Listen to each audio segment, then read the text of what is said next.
We're good? Welcome. How's everybody doing tonight?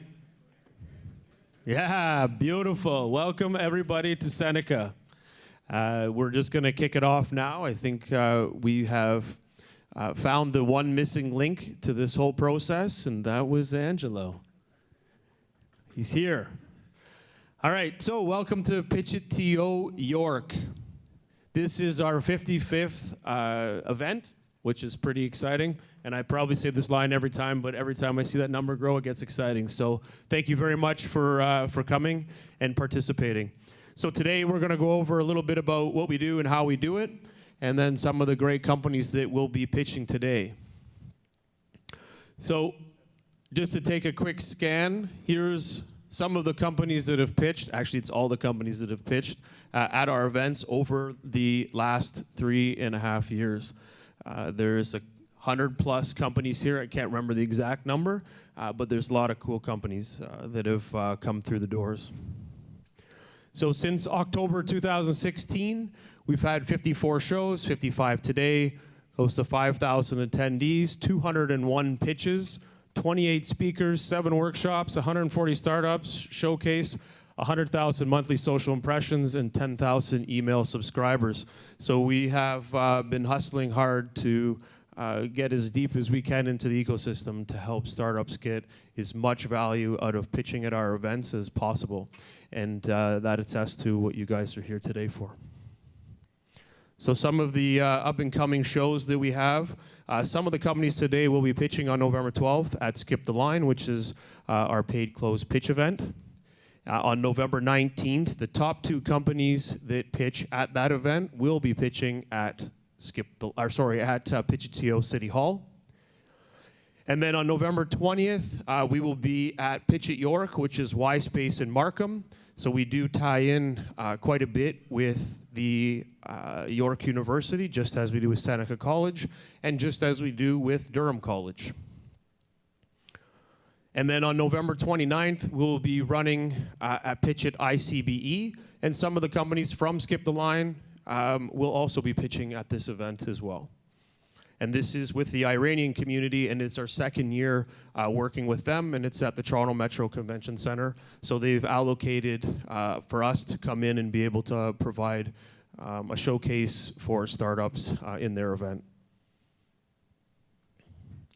So next year's schedule, which is somewhat loose, there are certain things that we're still working on, but we do have a lot of great events coming up, and we're excited to show those, and we'll post them up on the site. Lots of cool things. Some of the things we're working on that might happen probably mid to late next year, we'll be looking at running an event or 2 in Montreal as well. So some of the things that we do, we work in a couple verticals. The main one is that we open to offer a pitch series, and those 2 pitch series are the ones that we're doing today, and of course our investor Skip the Line event, and of course we support that by having a fund. So our whole mantra and what we try to do is work with the startups, but also have a vehicle to invest in these startups, especially when they get to a certain stage where we feel that we can help them grow. We will make an investment utilizing our fund for that. So we currently have a $5 million fund, and November 12th, before Skip the Line, is our next investor meeting. So if any of you are looking to invest and be part of a fund, feel free to reach out, because we are always looking for new investors that want to jump on board and be part of what we're doing in the Canadian ecosystem. So Skip the Line, just to give you some quick details, and a lot of the companies will eventually work through to get to this process. It is 10 companies that pitch. We've isolated down to a 7-minute pitch. We started off this 3.5 years ago doing 11-minute pitch to mirror what Angels do in their groups, and we started to refine that process and say that we'd rather spend more time doing Q&A and questions, questions and answers, of course, then spending our time just pitching and talking about information. So we wanted to isolate the key points, which we work with all of the companies to pitch and get to a good position so they can tell everything they need to in that 7 minutes so they can deep dive into questions and answers to build more interest with the angel groups that are at Skip the Line.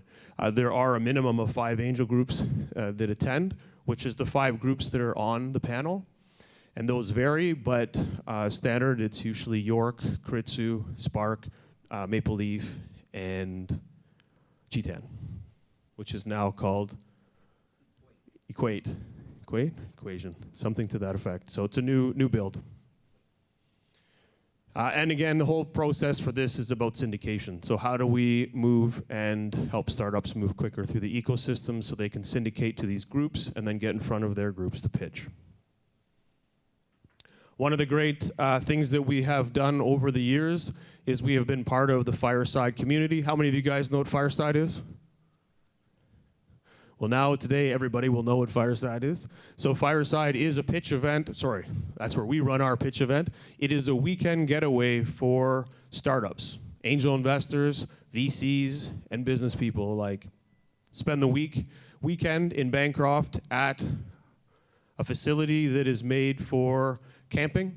So you are staying in almost like log cabins, but they're actually just big facilities, bunk beds, and it is a lot of fun. It's all about networking with like-minded entrepreneurs.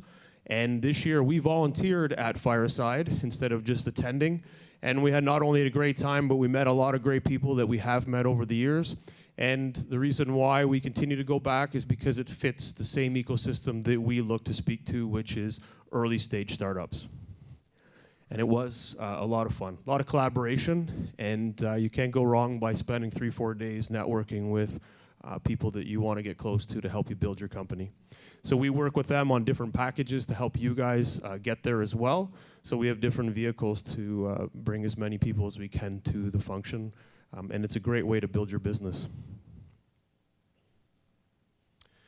On November 1st it's November 3rd until 7th, Web Summit is one of the largest startup series, I guess you could say, in the world. They are the owners and drivers of Collision, which was in Toronto. We will be attending this event on November 1st to 8th, and there's lots of different vehicles that attach to this, but startups across the world attend. And apparently this year will be their largest and biggest for startup event that they have.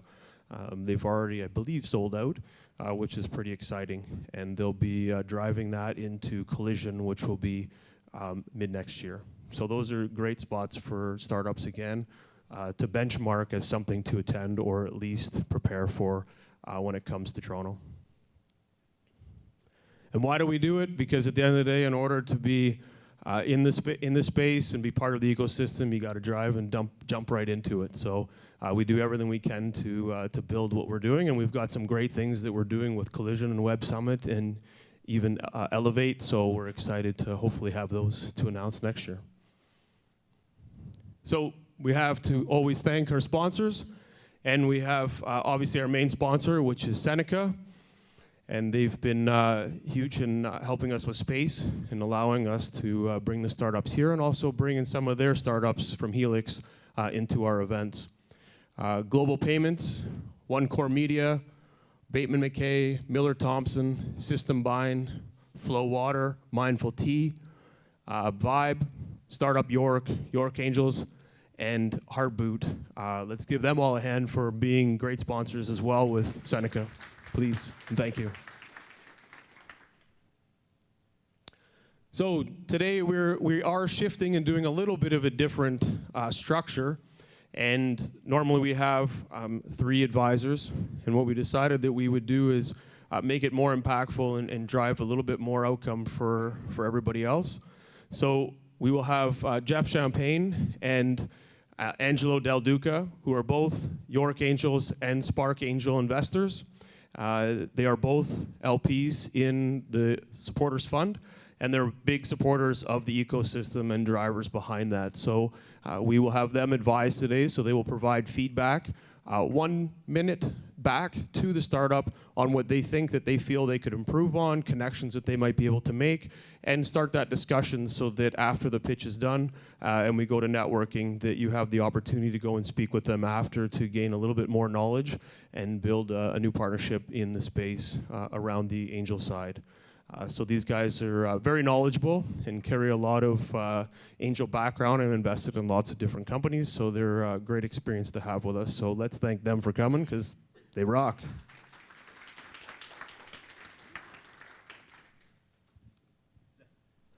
So the companies that are going to be pitching today,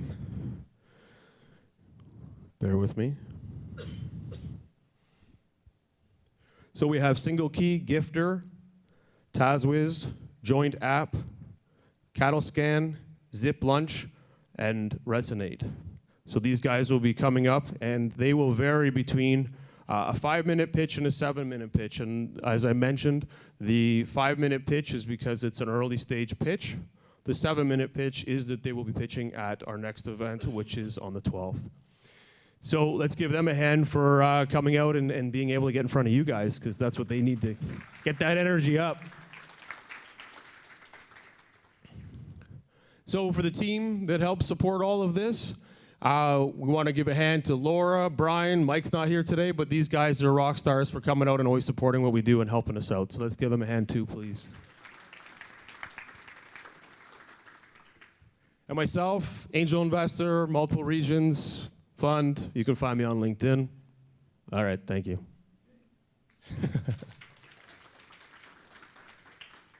So the format for today, as we mentioned, it's 3 to 5 minute pitch. In that 5-minute pitch, when they complete the pitch, they will receive 1 minute of feedback from the advisors. Each of them will provide feedback. The startup will say thank you and nod their head. They will not be able to ask or respond back to any of the questions that come from the angel investor. The reason being is we'd be here all night if you guys wanted to counter every single thing they said.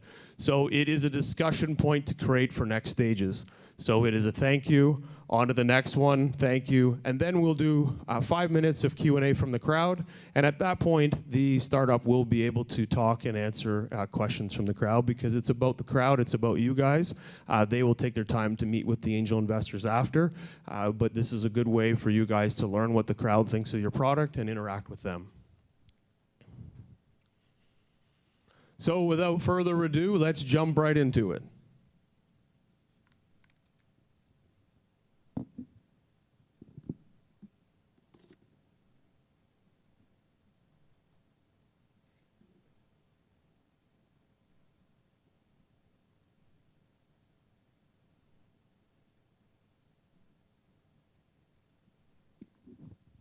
TazWiz, you guys are up.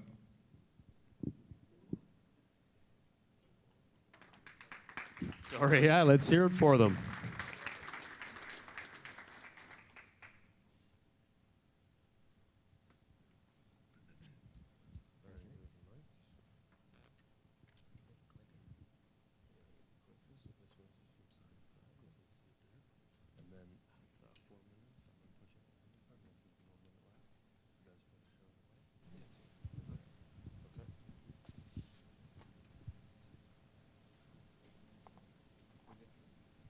Hey guys, I'm Parth. And I'm Vivek. We're the founders behind TazWiz. And so right now it's a beautiful time being entrepreneurs. And I say this because there's so many problems to be solved. They're complex, but many of them are small. And with all these problems, sometimes it's just a simple solution, which is to get help. And being homeowners, you just need help with a task that you need to run some errands, or with moving labor stuff. Or if we're entrepreneurs ourselves, we face challenges that are out of our skill sets, and we just need help. But the problem is that getting affordable help is more of a nightmare. Communication, all that gap, when it's costly sometimes, or just the uncertainty of what's going to happen. Being able to get the reliable help is time-consuming. So why TazWiz? And so this problem comes with a lot of solutions in the market. As you can see, there's Adam, Ask for Task, Uber Work. It's all in this economy where you get to help each other as a community. But what makes TazWiz different, and we'll jump into it with our vision. So we envision TASVIS to be a tool set instead of like a actual a solution for our users to use to complete their daily task with efficiency, clarity, and with affordable cost. And so, to keep it short, it's all about the convenience. We all have unique skill sets, and we all face difficulties. And so, by working together as a community, everybody's a winner. TASVIS is a safe and secure platform that really provides convenience. Convenience for local taskers or customers to connect.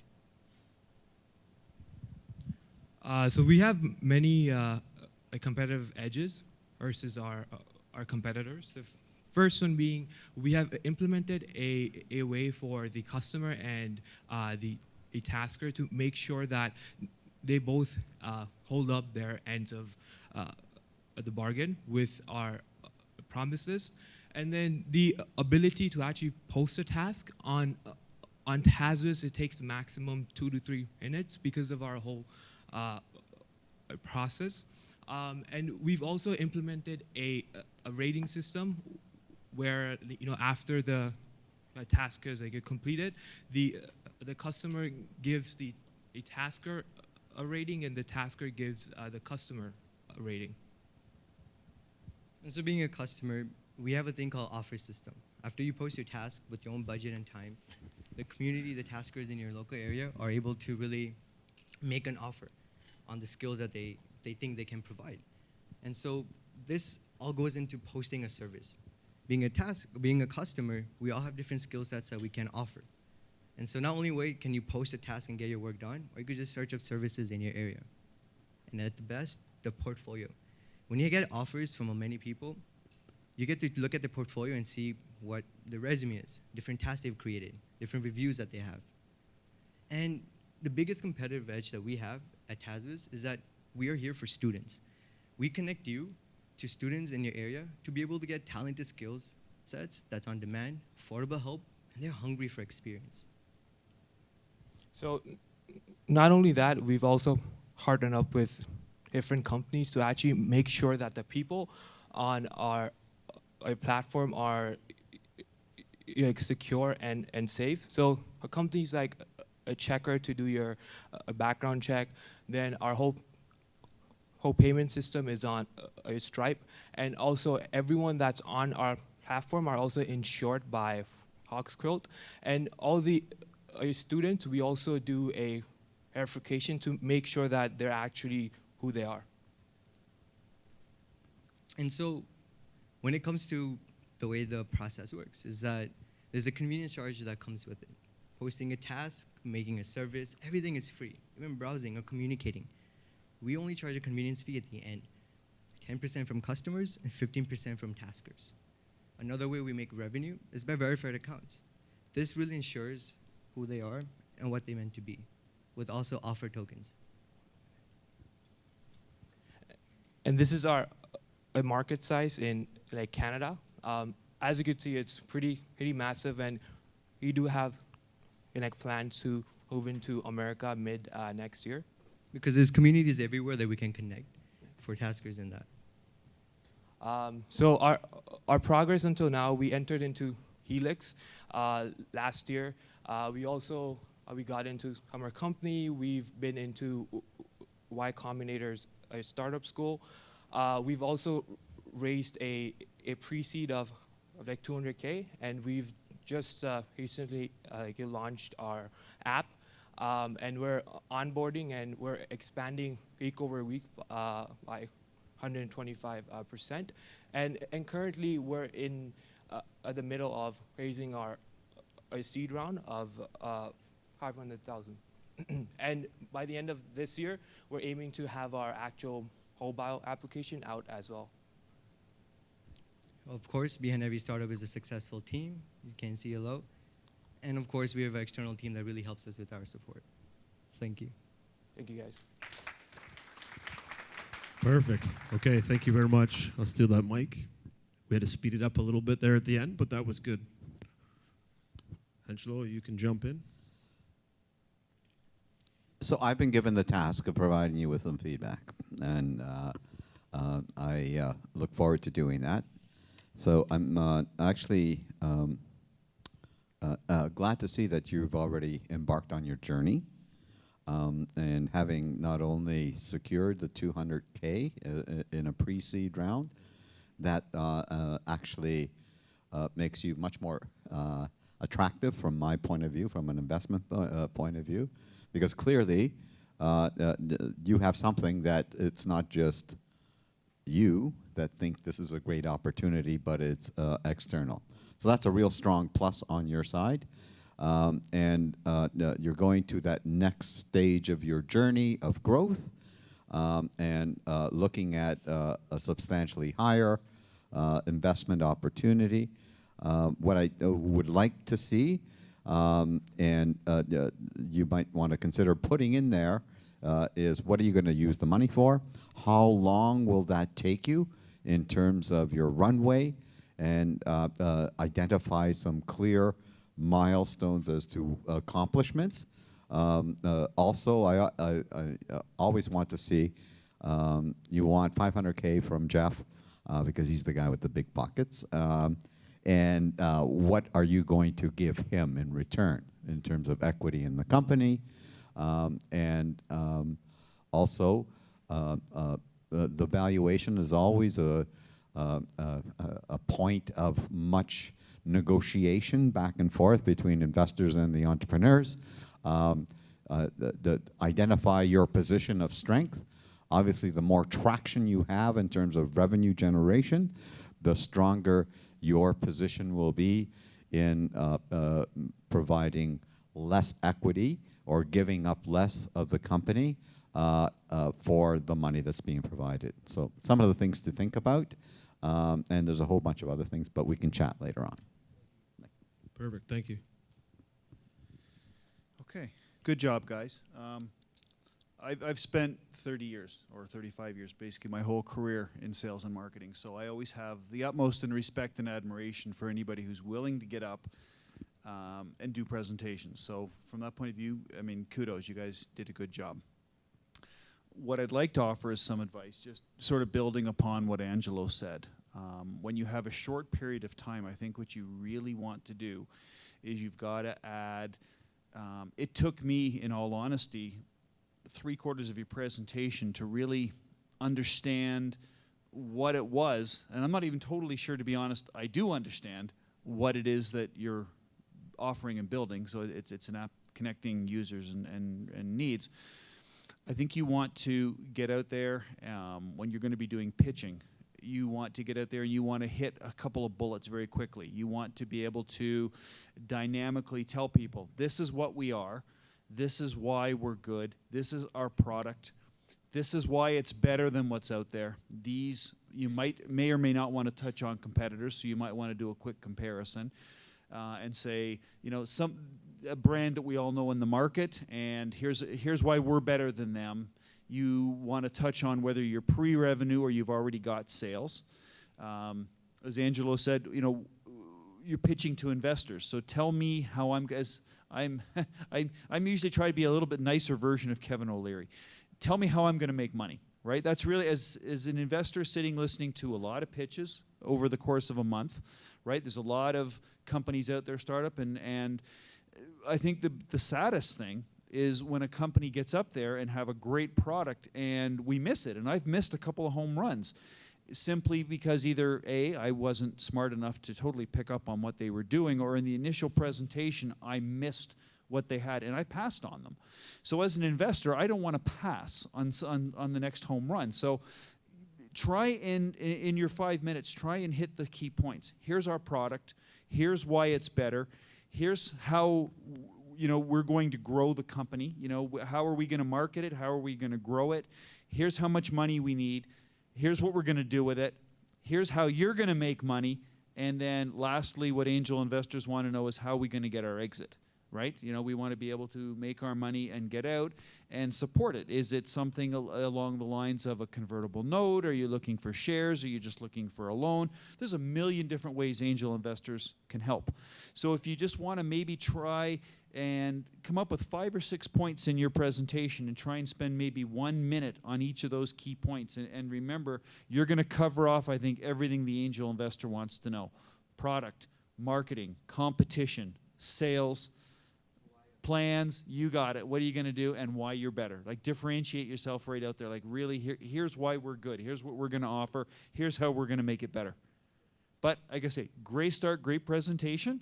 And like I say, keep going. Do not give up. Perfect. Thank you, guys. All right, wait. We'll do some questions. You guys can share the mic. All right, who has a question? So what's the difference between your idea and Upwork or freelancer? So Upwork and freelancers are all online, where we are more local based, so in person. So the reasoning for that is the whole issue of communication. For example, if I want to explain my vision for like a picture, it's a lot easier in person than like online. Okay, other questions? How do you guys look at expansion? So if you start locally in Toronto, how do you become local in Pittsburgh? So our whole expansion is based off of schools, because initially our taskers are the students, and as our customers are entrepreneurs and our small businesses, we'll be partnering with incubators and like accelerators as well to onboard their entrepreneurs. Okay, so does that mean you're spending time going from university to university talking, or do you have another connection into the university side? Yeah, so currently we're in like Seneca, we're in like Centennial, and we're also in talks with like Ryerson and UFT. Okay, so this is part of your customer acquisition strategy is to partner up with colleges, universities to collaborate with others, yeah? Yeah. Okay, can you explain please the process of signing up to the app, and how does it go? How does it work? How does the business, or if I understand properly, how does organization acquires customers, or like how do I get this? Well, quick thing is that everyone is a user. You get to provide help and get help. Well, sometimes you have the expertise where you could provide help and earn some money on your time, or you could provide help being a customer. And so the way we're going about it, I'm not quite sure your question was, but we're going from colleges because students are very talented and they have a sense of being able to work on their own time. That's where we're helping them earn money. This is a TASIS movement where we're helping students grow and gain experience. And the sign-up process is simply you're registering on TASIS.com, and then you're going about. To add on to that, the whole sign-up process is you register, you make your user profile, and then our partner, like Checker, they do a background check on you just to make sure that you're actually a student at like Seneca or like wherever, and then you have your user profile. And if you want to post a task, obviously like you have to enter your payment information. If you want to complete a task, then you have to enter in your DD form and everything. Hi, you made a great presentation. Two questions I have is, I don't understand, because I'm old and I'm used to doing everything face-to-face, how do I explain to somebody that I've never met, this is what I want you to do, and this is what the end product is? And the second part of the question is, this is really confidential. How do I protect the confidentiality of my product or whatever it is I'm asking you to do? So on the platform, our whole messaging system is not only like a messaging system. We also have a promise list where you pretty much you put everything that like you need, like all of your milestones, and then as soon as the tasker accepts the promise list, another form will like pop up, which is the independent contractor, which is actually like created by our legal team, which binds that tasker to the actual promises that you and the tasker like created. So for example, for the NDA aspect of it, you could actually include it as a milestone where like please keep all XYZ information to yourself, or keep everything to to yourself. That could be a part of the actual milestone. Okay. All right, perfect. Thank you very much, guys.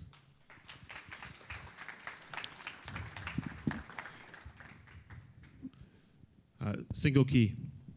So it sounds like, guys, what you're putting together is that it's a little work for a startup to come in, or sorry, a student to be able to find jobs that match what they're looking for and be able to jump in and do that work. And you've structured the system to allow for NDAs and more legal locking in to make sure that that student complies, and then payment goes through the gateway. So I think there's some little tweaks on the messaging, but outside that, great job. Thank you.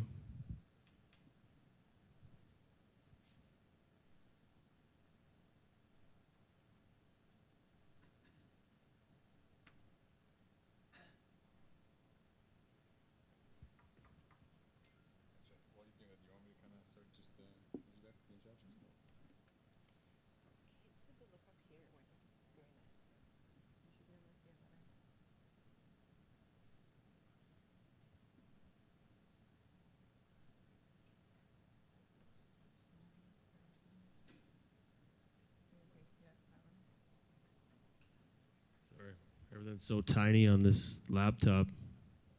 You need a magnifying glass to see it. Or glasses, but I'm not sure who's reading at 2400. Okay, perfect. So there's the click. Okay, perfect. Thank you. Sounds good. Good evening, guys. How are you? Awesome. My name is Viller. I'm here to talk to you guys about Single Key. Our mission at Single Key is to make the rental experience for landlords easier and risk-free. Really manage a lot of the risks and headaches. Yeah, can you hear me? There we go. So let me start off by asking you guys a question. Do we have any tenants in the room? Are any of you renting right now? Okay, just 1, 2, 3, 4, a couple more. Excellent. 5. Perfect. Now, do we have any landlords in the room as well? Okay, we have a couple here. 1, 2, 3, 4. Excellent. So guys, let me ask you a question. Are you ever worried about your tenant maybe paying the bills on time, or paying the rent on time, or maybe not treating your property correctly? Show of hands? Yeah? Okay, so that's fairly common. So we found that this is really the greatest challenge of being a landlord. Is really kind of finding the right tenant and managing the risks that come along with being a landlord. And to really illustrate this, let me walk you guys through a case study. So in this case, imagine you're a new landlord. You recently rented out your first property for $2,000 a month, okay? And then you just found out that your tenant is 20 days behind on their rent and not answering your calls. So now what? What do we do? Well, these are the steps that you typically would have to take to now manage the situation. You would have to really carefully fill out the eviction notice. It's the N4 form here in Toronto, and serve it to your tenant. You then have to go in and if the tenant doesn't make the payment within the next 2 weeks, you can then have to, yeah. In the next 2 weeks, if the tenant doesn't make a payment, you then have to fill out an application to the landlord and tenant board to file an eviction. Then you have to hire a lawyer, go to a hearing at the tenant board, and if successful there, you then have to book the sheriff, pay $500, get him to go out there to manage the eviction or to remove the tenant. And then lastly, by the way, this is very common. Typically, if the tenant doesn't pay the rent, they're also very likely to not treat your property very well. So you might have to make some repairs to the unit, costing you an additional, and then lastly, you have to find a new tenant. So in the meantime, who's paying the mortgage, utilities, taxes, condo fees? You are, the landlord. So you lost 4 months of rent and that's, by the way, that's the eviction, the average eviction time in Toronto. It's about 90 days plus additional month. You paid $3,000 in legal fees, $5,000 in damages, all in about $15,000. Not a great experience, as you can imagine. Well, is there a way to avoid these costs and this really difficult process of going through? Well, the good news is that there is. So we actually offer a rent guarantee program to landlords. For 5% of your monthly rent, we are going to take away all of those risks and all of those headaches. We will actually screen your tenants, we will collect your rent, we will guarantee your rental income up to 12 months or $60,000. Even if the tenant doesn't pay, we will pay you so you can continue to make your mortgage payments and cover all your fees. We will cover up to $10,000 of property damage, so if you need to, patch up the drywall, fix the flooring, we'll take care of that. Most importantly, we actually also handle the actual process of eviction. So we file all the paperwork. We hire our own paralegals to go out there and take the case to the hearing and manage the entire process. So for you as a landlord, this is a complete peace of mind experience. You never have to worry about getting your rent check in the mail. Now, we have actually partnered up with an underwriter, an insurance company, to underwrite this guarantee. So as you can imagine, we have some financial liability here. For that, we pay 3.5% of our fee to them. Going back to our case here, the 5% that we charge, as you know, at a $2,000 monthly rental, that's going to cost you as a landlord about $100 a month. So it's a very affordable fee. That's actually an expense you can write off at the end of the year as well. Off of that, we make about $30 a month, which leads to an LTV of about $1,000 per unit to us, a single key. Lifetime value for the customer, for the unit. The average landlord that we find in Canada has 2.5 units, so that's about $2,600 LTV for a policy or for the rent guarantee. Now, how do we actually get this in front of customers? Well, we've got two main methods of doing that. These are two auxiliary products that we use as lead generators for our rent guarantee program.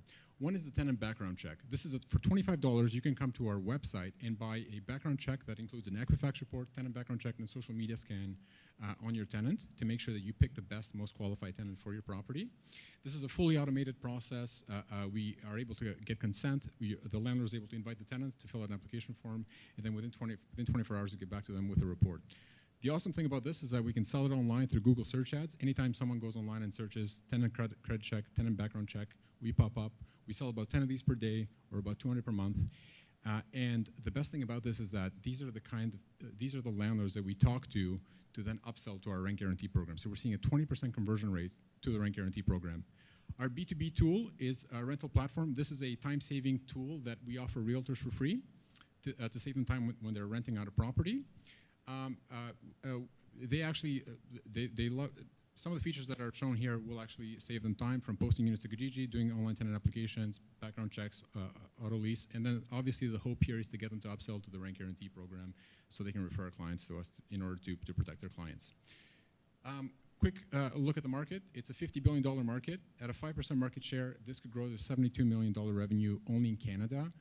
Everything we talked about today, the rent guarantee, the tenant background checks, all of these are very easily transferable to the US market, which tends to be 10 times larger at $500 million. And our underwriter is actually licensed in the US market as well, so it's very easy to jump over there in the near future. Here's a team. I'm the business lead. Dan is our CTO. Mike and Hillary are serial entrepreneurs supporting us as well. And our first hire is Tim Rabnett as a developer. The competition. Okay, so we're not the only ones doing this. Neighborly has a product in market. Castlova does as well. You can kind of see the difference there. We come in with the strongest offering, the best price, and we also offer a rental platform to engage a realtor, something that no one else does. Now, this is the most exciting slide for me because the numbers that I'm showing you guys there are today's numbers. Today we're selling 10 reports per day. We're upselling 20% to the rent guarantee program. That means that we're upselling almost 1 to 2 policies a day. Over the next 360 days, that's 700 policies by the end of 2020.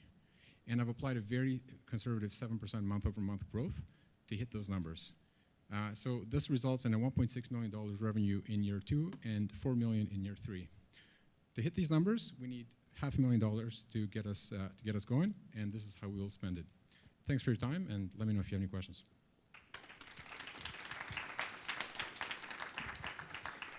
Perfect. Oh, maybe guys, Jeff. Okay, good presentation. Thank you. I loved the chart. That was good. That was I know it's always hard when when you're trying to read it and you've got to flip past it. But it looks you covered off some of the key things that I'd brought up in the earlier presentation. I understand totally what you're doing, which is good. I mean, I have some additional questions I'd love to talk a little bit later on. I'm curious to find out how you're going to sell it, how you're going to scale it. I agree with you. I think there's certainly the demand. I'd like to hear a little more about the competition and how you're going to set yourself apart. I'm curious a little bit, I know it's not a time, I want to hear a little bit, like, are you totally pre-revenue or have you got any sales? That's Yep, okay. You can answer that on the next one. That's what I Don't said. worry. I'm just saying. So you covered off all the good stuff. So you did a good job in the presentation. It whetted my interest. So it's created some good questions. So that we'll talk later. But certainly the table was good. And like I say, I think you're hitting a good opportunity. Great job. I like the graphics, and I'm really sort of pleased to see that you're already in the revenue stage.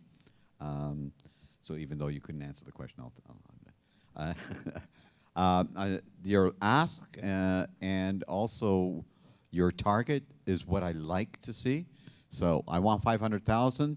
And what I will accomplish with that 500K is to generate 100K MRR. Love to see that. So that's good. The missing element in there is, again, what are you going to give me? How do I exit? I like to see, and as Jeff likes to see, the potential for a 10x return on our investment. So paint the story as to how that would be. Provide likely candidates who would really like to see that. In fact, in some cases, your competition slide may actually be some insight as to who your acquirer will be. As you eat their business, they may sort of see you as a target for, I like what they're doing, let me swallow them up, and that'll help us completely grow. So identify those elements. The only challenge I see with your business model is the provided free to the realtors, the B2B, to generate the B2C. I like that because B2Bs will generate more consumers as opposed to just targeting on the B2C.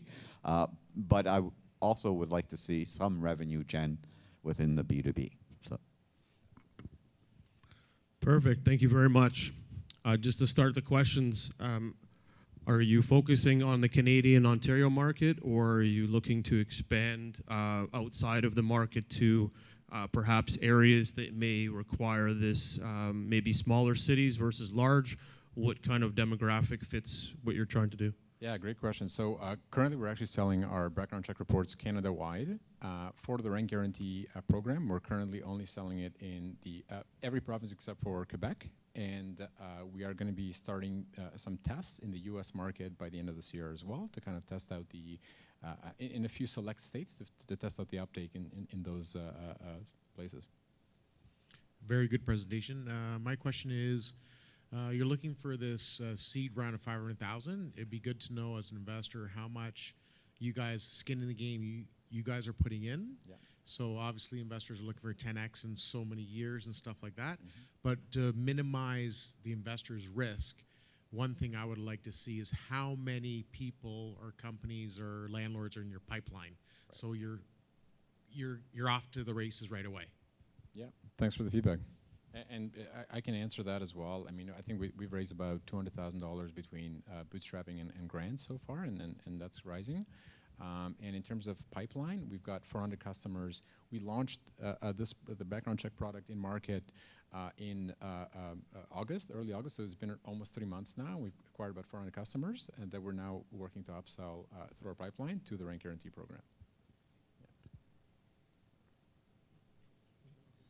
Hi, good evening. Excellent presentation. I just wanted to ask, you did mention that you also deal with the legal side of it, like the court systems and stuff like that, correct? We don't directly deal with it, and in fact, it's actually our underwriter that has that responsibility per our affiliate agreement with them. And we are very aware in terms of what needs to happen for that. In fact, we used to actually do it on in-house before signing that agreement. But yeah. Okay, great. Thank you.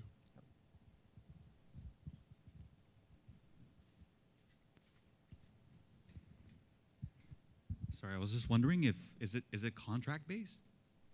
Contract based, yeah. So you will get like a policy similar to your auto policy to sign, and all the terms for the agreement and the responsibility liability. So how would it work for student housing?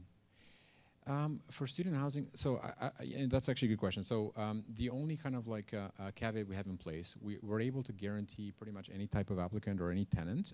We even don't take into account credit scores actually. So even if you don't have a credit score, if you have low credit score, that's fine. As a student, I know that's a bit of a problem. The only eligibility requirement we have is that you have to have income. So you have to show that you're employed, and that you're making at least 2 times the rent amount in terms of gross income. So if your rent's $2,000 a month, you need to make at least $4,000 pre-tax to be able to actually qualify for the guarantee. Thank you. Sure. Is there a co-signer on this case or anything to that effect if you're going forward with that? We can do co-signers as well. That's totally, so if a parent kind of co-signs a student's application, we can absolutely guarantee it if they don't have the income. Hi, good presentation. As a landlord, it's of interest to me, but I don't understand exactly how it works. I just say, I've got a townhouse up in Collingwood, I want to rent it. Here's the address. Right. What Yeah. happens? You know, that's a great point, and we'd love to be kind of like a full-service rental service where we can say, you know, we'll grab the keys, we'll go out there and find you a tenant, place them in the unit, and then guarantee your rental income. Because we work with a lot of realtors as our partners, we'd like to not eat our lunch for right now. So in this case, we would rely either on you to kind of find your tenant or your applicants that who's interested in the property, or to actually hire a realtor to find the tenant. Now, once the tenant's in the once the tenant puts in an application, we can then take over from there and get them guaranteed for you know. Okay, so if I'm using a realtor, I pay their fee, plus I pay you 5% or whatever it is on top of that. That's right. Yeah. Okay, thanks. So does it create an opportunity for you guys to look at opening that segment of the market up through your lead gen and through other ways to get people in partnerships, just to offset that extra hard work that the landlord might have to put in? No, you're absolutely right, Jeff. And I think you know, if we bring it in house, that's something we can probably provide at a lower cost than a realtor. I know realtors charge you like a 1-month rent to find a tenant, right? So that's like 8% of your annual income. So maybe we can do it for half a month's rent, or let's say 10% all in, including the guarantee as well as finding the tenant. That might be more attractive. But again, that depends on the strategy, if we want to continue to work it with realtors or compete against them, and that's where we're at right now. Okay. Well, thank you very much for that. Thank you. Thank you. So I guess to give a quick overview is you will take care of the rent protection of that property as long as the tenant's found. You'll take care of the paperwork, the eviction, anything that can go wrong. Obviously, the plan is to make everything go right. So there might be a time and an effort where you put something in with the real estate agent to make sure they're picking the right tenant so that we avoid all of those issues from beginning to end. So it's something just to keep in mind as you grow the business moving forward.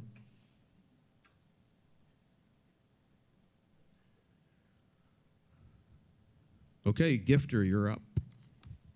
Let's hear it for Gifter.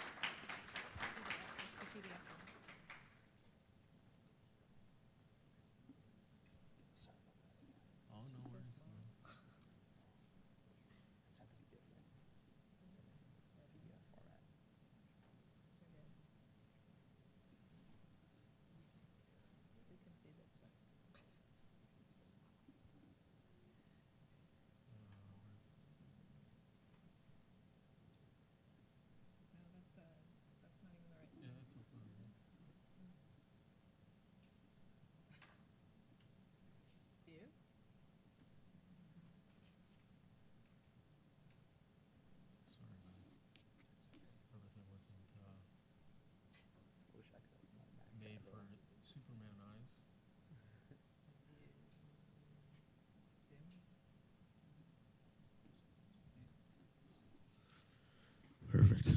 Okay, so here's the clicker. Hello, everybody. My name's Liam. I'm going to be presenting to you guys Gifter. So a quick overview of the team. My co-founders, Akshay and Hunter, can't be here today. Akshay's at the FinTech conference in Montreal, and Hunter is sick. He's our technical co-founder. So if you guys have any crazy technical questions, you might have to hold off on those. But anyways, so gift cards. They're the world's most popular gift, but they're long overdue for an upgrade. The reasons for that is for small to medium-sized businesses to utilize gift card systems is extremely expensive. And for a consumer who gets a gift card they don't necessarily want to use, gift card marketplaces are extremely inefficient and expensive to use to trade or get rid of your unwanted gift cards. Within that, in the e-commerce space, we have issues with privacy and consumer privacy and protecting that, as well as fraud and security risks within the actual gift card DNA. So because of all these things, there's a lot of value being lost to both the consumer and the retailer. So we saw this problem and we thought we have an idea, but we need to validate it. So we sent 500 emails out and had a 7.6% response rate. 50% of those retailers that responded indicated that they would be interested in a product like this, while another 26% indicated that with more information, they may be persuaded to be a potential sale. So without further ado, I introduce to you Gifter. Gifter is a gift card marketplace that connects consumers with retailers, as well as consumers with consumers in an efficient and affordable manner. So how, you may ask? Well, the plan is to continue to leverage the Ethereum blockchain to create a platform for consumers and retailers to interact and get the most out of their gift card systems. So how does this work? Well, because blockchain transaction fees are on the low end compared to other transaction fees, we are able to drop the cost significantly for retailers. Because of blockchain encryption, we're also able to protect consumer privacy while still having data that is monetizable for retailers in data mining. We also be offering a free gift card trading platform for consumers to trade their unwanted gift cards amongst each other. And because of all these things, there's an enhanced value for both parties. So why now? Well, as you can see, over the course of the last 100 years or so, gift cards have kind of developed, but it's been a bit stagnated over the last 20 years. And with the events recently with blockchain and how it's been scaling, it's the obvious next step for this industry. So some functionalities for the retailer. The retailer will be able to, within their application, create marketing campaigns that can then be sent out directly to Gifter extension users on the retailer or on the consumer side. Another thing they'll be able to do is also create gift cards, of course, and sell them through their store. There's some functionalities for the consumer is they have a place to store all their gift cards. They also are able to trade unwanted gift cards, and they also, of course, can redeem their gift cards and a bunch of other functionalities as well. So here's what it looks like. On the left, we have the wallet, which is where you'd see all your gift cards. On the right, we have, or in the center, sorry, we have the trading, where you'd see your gift cards and another user's gift cards, and you can then put an offer in to trade one for one. And then we have purchasing, of course, where you can redeem your gift cards. So a quick overview of the market. The gift card industry currently is valued at $358 billion globally. Within that, we have the digital gift card market, which is currently growing at 200% yearly. So our go-to-market strategy is to go in through Shopify as an application, and within that, there's 820,000 retailers with a gift card usage valued at around $1.15 billion. And we plan to test with about 500 retailers, which has a value of $700,000. So the reason we're planning to go in through Shopify is that there's only one competitor in Shopify right now that offers gift cards, and we have a lot of advantages against them. There's also the most small to medium-sized retailers under one umbrella here in the Shopify space. About 815,000 of the 820 are considered small to medium-sized. So here's a quick snapshot of the competitive landscape. Rise.ai, the little blue one there, is the only gift card provider within the Shopify space. We have a bunch of advantages as they only focus on the retailer side and still rely on emailed gift cards. Beneath that, we have all the other gift card trading and marketplaces that are just incredibly inefficient, and most of them still rely on the old snail mail and you actually putting your gift card in the mail and sending it out there. So digging deeper on the cost advantages for Gifter, we have Rise charges roughly 50 cents per gift card for the retailers to use. With Gifter right now, we can get the transaction cost for us down to 1 cent, and with scale, we move towards another blockchain that can get those transactions down to absolutely nothing. So where are we right now? We currently have preliminary agreements with these three Shopify stores that will continue to help us test and further understand the needs of the retailer as well as the consumer. We've transacted gift cards on the blockchain and in testing, and further development is still needed before we have the extension completely ready. So a quick overview of the financial projections for revenue as well as net cash on hand without investment. And this kind of illustrates where we need to go for our ask. And what we're asking for is $100,000 to help us get our product into market and further prove out product market fit. And the cost for this goes towards marketing, legal fees, development, and our go-to-market strategy. Thank you. Perfect. Let's do the mic. Thank you very much.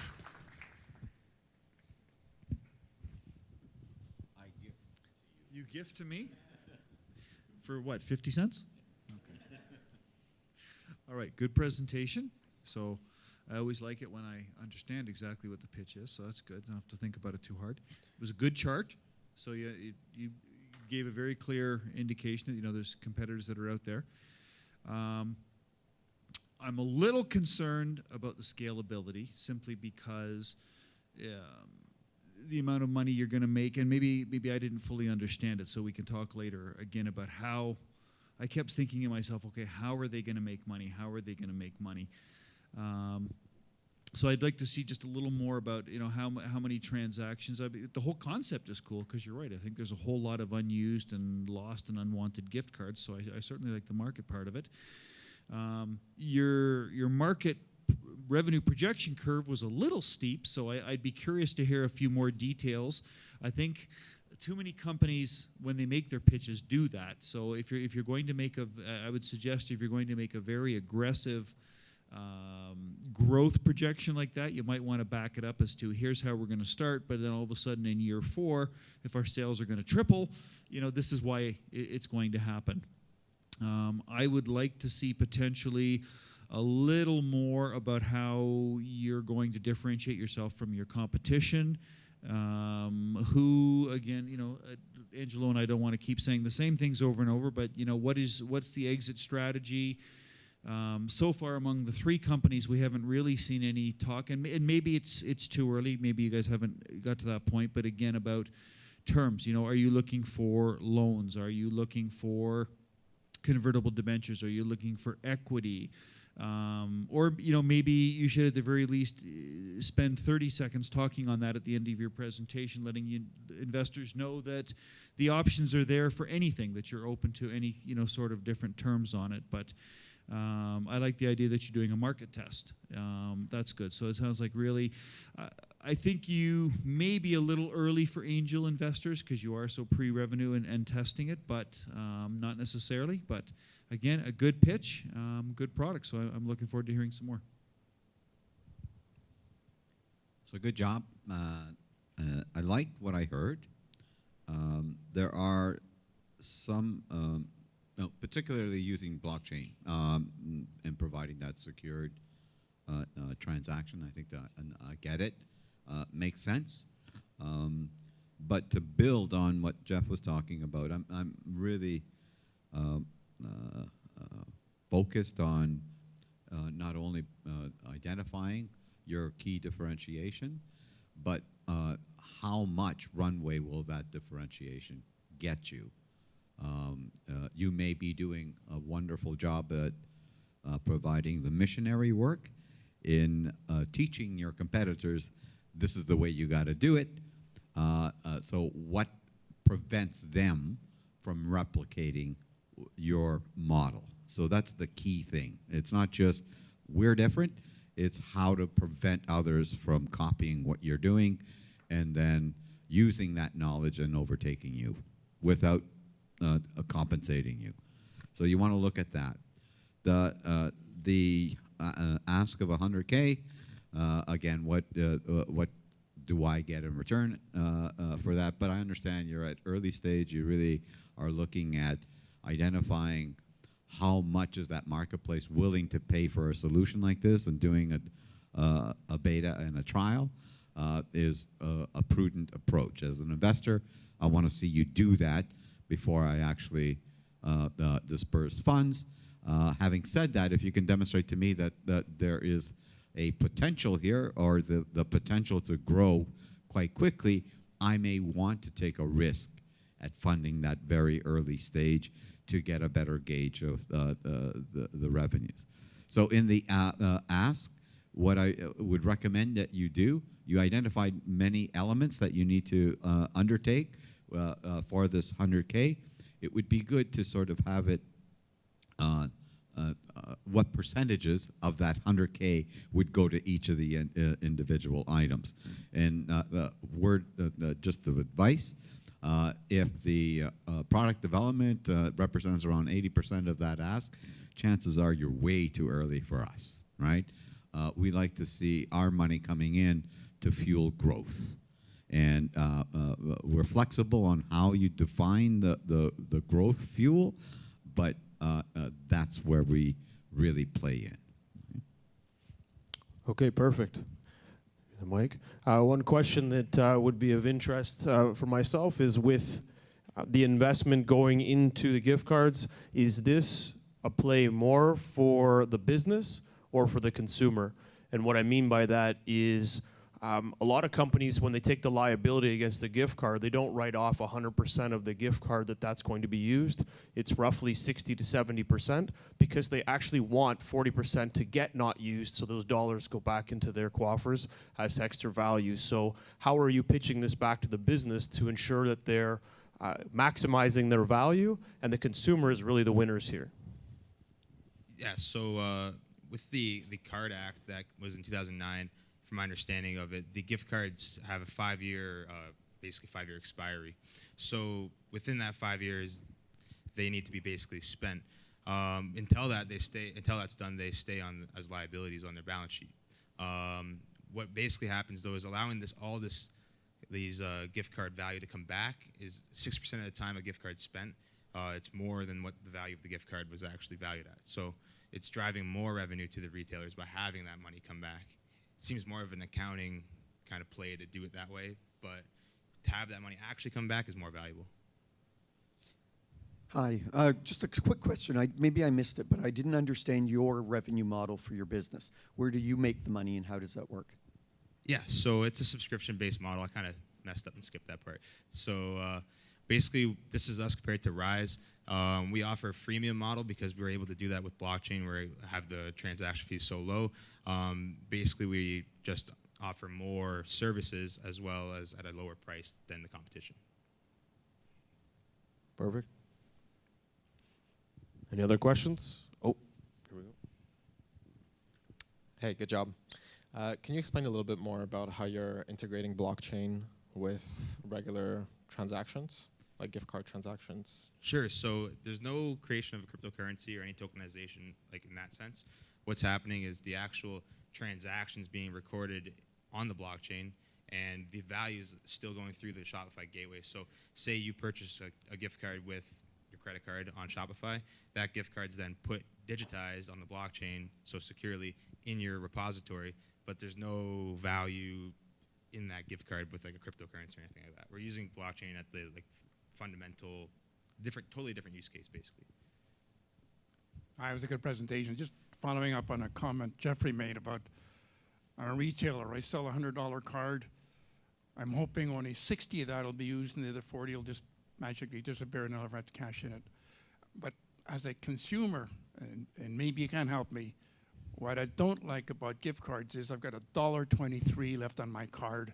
Yes. I try to buy something, $5, the store says, sorry, you need $5 in your card, so I'll split it. $123 off the card, and I'll give you the rest in cash. They won't do it. I don't know, is it just me, or is there an issue there? So what we would like to do down the road actually is to have the ability to expunge gift card value so that you can actually, maybe it's into, at this point, maybe it's a currency, if you will, that's on the gifter platform, and then you could use that to purchase other gift cards for other stores. So you could basically, like those $1.50 things add up, and then you can just buy another gift card within that space. So you're exchanging for value. Perhaps one of the other options you can look at is you can donate the remaining amount to the charity or to a charity of choice, and that value can go against points that would be accumulated by the user because they've made a donation. You give them points, which means that gives them, say, some sort of benefit later on through buying a gift card that you may have an unequal value exchange. A $25 gift card at Home Depot might be different than a $25 gift card at Gamer X. And you might want to figure out what that valuation difference is, and maybe the points can allow that to equal up so that there's an equal value for the transaction. So, but either way, that was great. Thank you very much for that.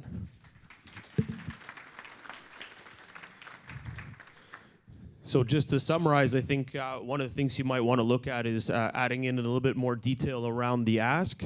and dig in a little bit more about how you're going to generate that revenue, which would explain the 1 cent versus the 50 cent, and then coming up with a way to really help the user community understand how blockchain works, because it obviously is something relatively new, and you did a good job by talking about token and how you're not creating one, but maybe there becomes an opportunity later on where you might expand into a token-based system that, again, you're going to have to get passed by the SEC, but at least this would give you the opportunity to create some extra value into the business as you guys grow forward. So thank you very much for that. And you could do an STO as well, for sure.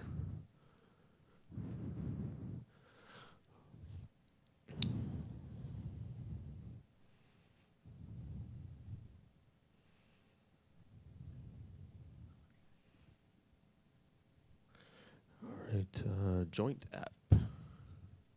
Let's hear it for Joint app. They're up.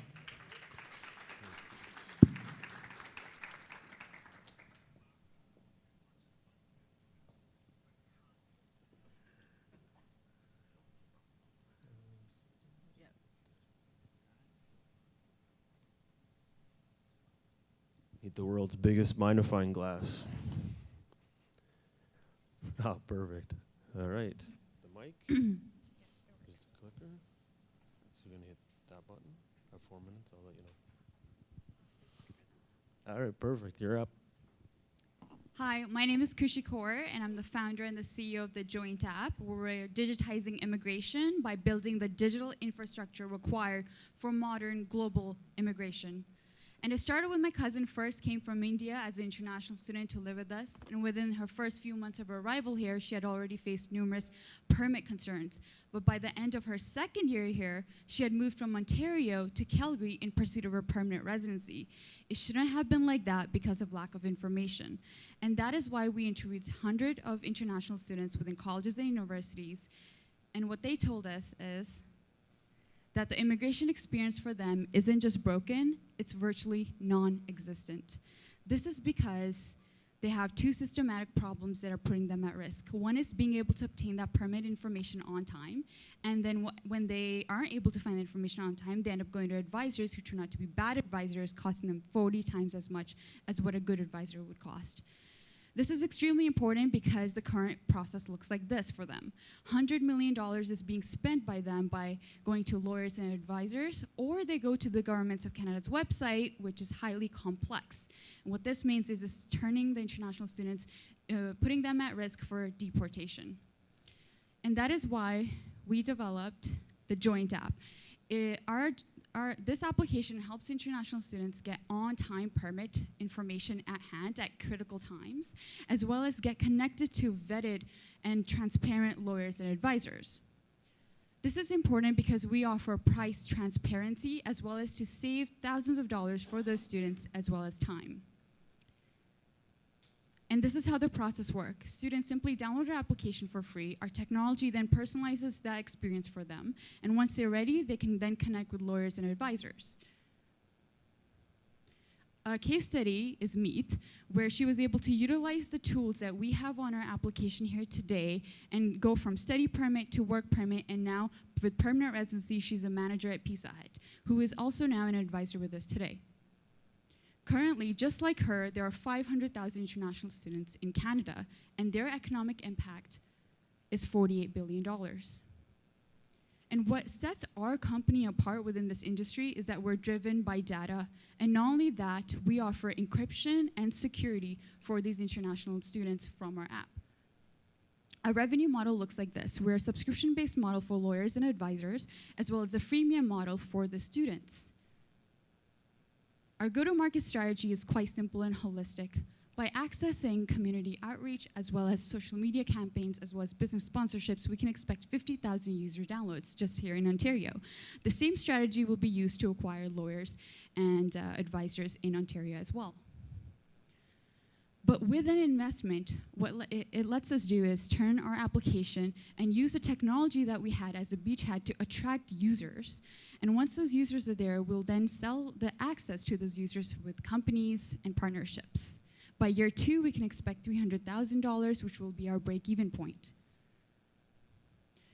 But with an investment, we not only move forward with international students, but immigrants and newcomers here in Canada as well. But by partnering with educational institutes, companies, and governments, we're creating distribution channels as well as gaining users to then create a revenue. Our team is the one that's able to make this happen. My personal background in marketing and finance, as well as my CTO's previous startup experience sets us apart.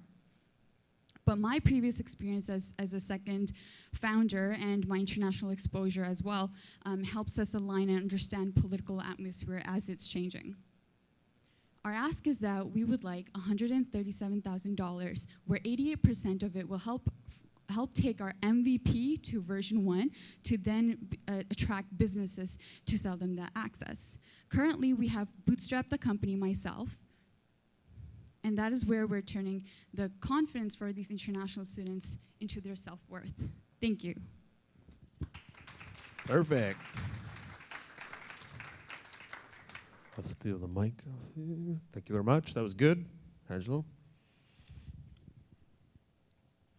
Great job. And you're very presentable in terms of your presentation, very clear. I like it. I can see that your vision, targeting the schools as a vehicle to provide more users onto your system, is a great way to extend your reach. So, all great stuff, and it is important. The experience of using advisors and the cost and the time that it takes. You clearly defined what the pain point is and how you can resolve that pain and produce revenue. So, again, you might want to take a look at your ask. It seems so precise, 137, right? But yes, it got my attention also. Look at, again, the same old stuff, right? What do I get in return for that? I think you mentioned it, 8%, I believe, or some magical number. But put it in your deck, right? The things that I'd like to see, you had multiple revenue streams. What is important from an investor point of view is, what does it cost you to acquire a customer, and what do you generate in terms of revenue with the lifetime of that customer? So think of those two metrics, because those are metrics that we really like to look at when we assess how scalable the company's going to be. Yeah, I agree with Angelo. And in fact, there's been stuff in the news lately, so certainly the demand is there. I've been hearing different things about international students and visas and some of the obstacles that they're facing. So I certainly think the demand is there. I would definitely like to see a little more information. I saw 2 different revenue streams.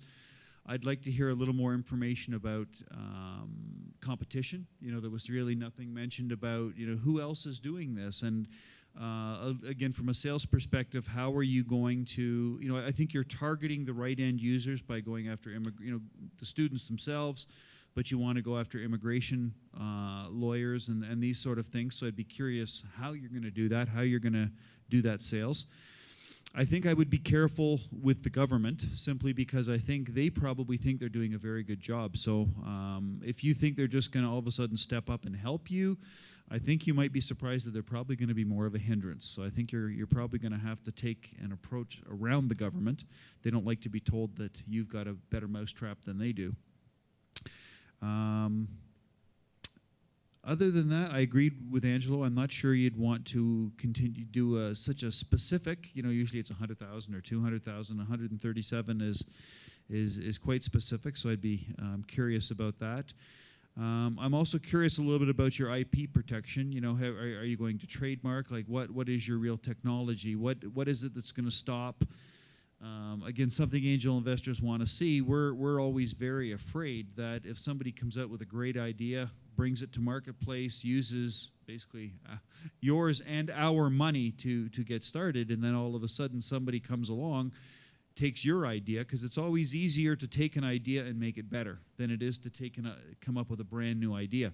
So if you don't have any sort of protection, trademarks or patents or anything that's going to protect your rise in the marketplace, somebody out there is going to come along and take it and make it better and possibly run it and make more money. So I'd be always curious to hear. That's usually one of the very first questions is how, if first of all, I want to hear if you have something really unique, and if you do, how are you going to protect it?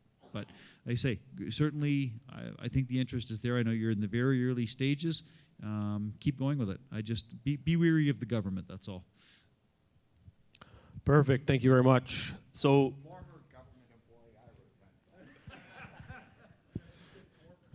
So one of the questions or one of the statements I can throw out is that a couple years ago, the government actually stopped funding in this space. So they allowed people to figure it out themselves. There used to be a group that was associated with immigration on helping them figure out how to do this process. They dropped that, and now they've set it up so that the people will help the people. And I'm not sure how successful that works, because if you don't have certain groups talking and helping, then that gets lost, and a lot of people do, like you said, have that problem.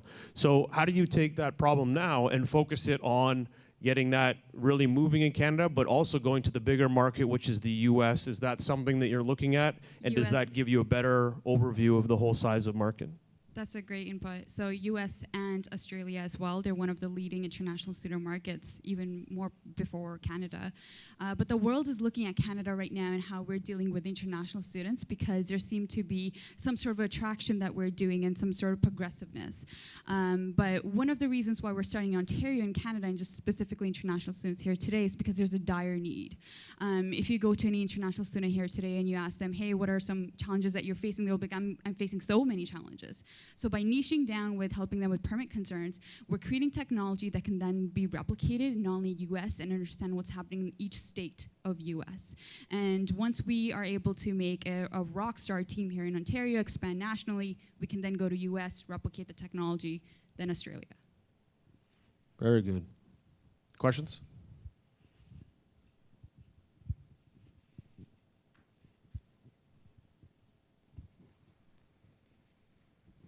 Hi, I'm curious, what's your customer retention strategy?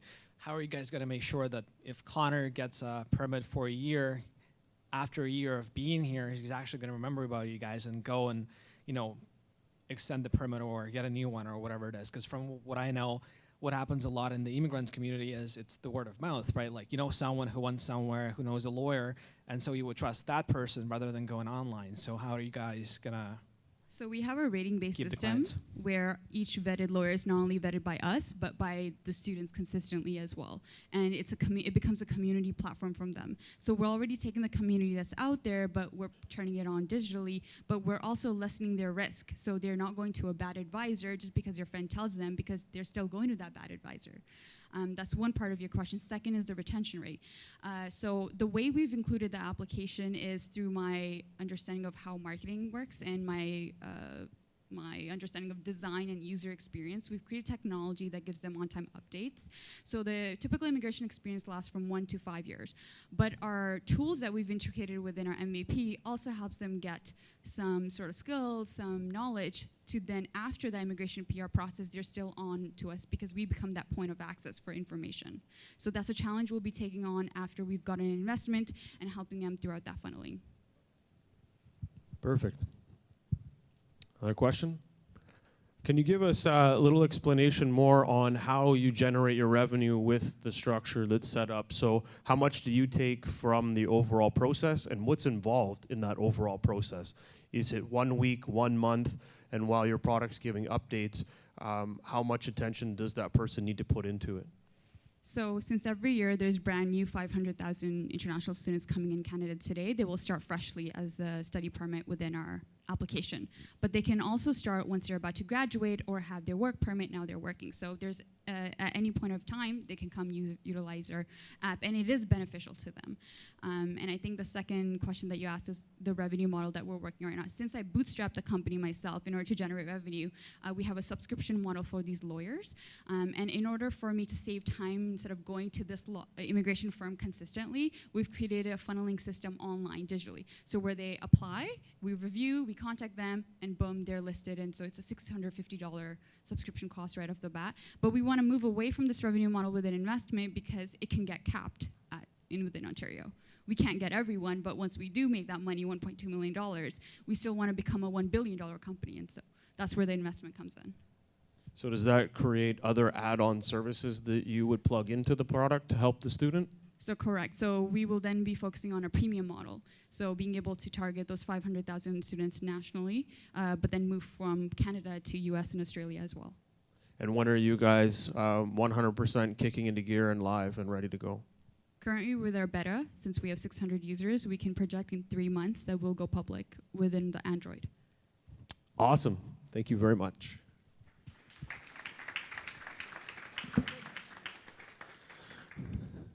So just as a quick snapshot review, I think one of the things that you'll look at is use of funds, percentage, and then break down a little bit more around how much money you're acquiring, but probably giving it overview number instead of being really refined.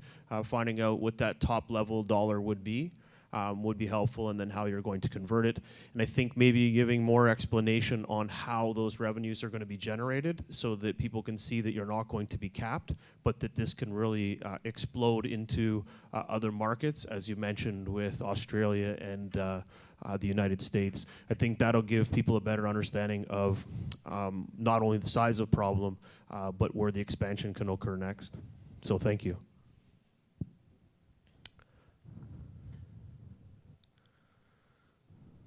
Cattle Scan, you are up.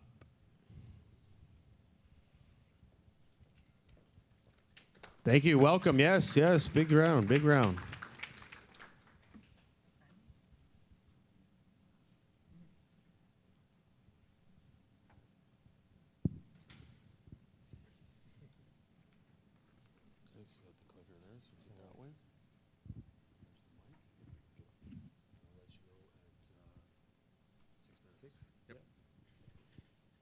So what do you know about cows?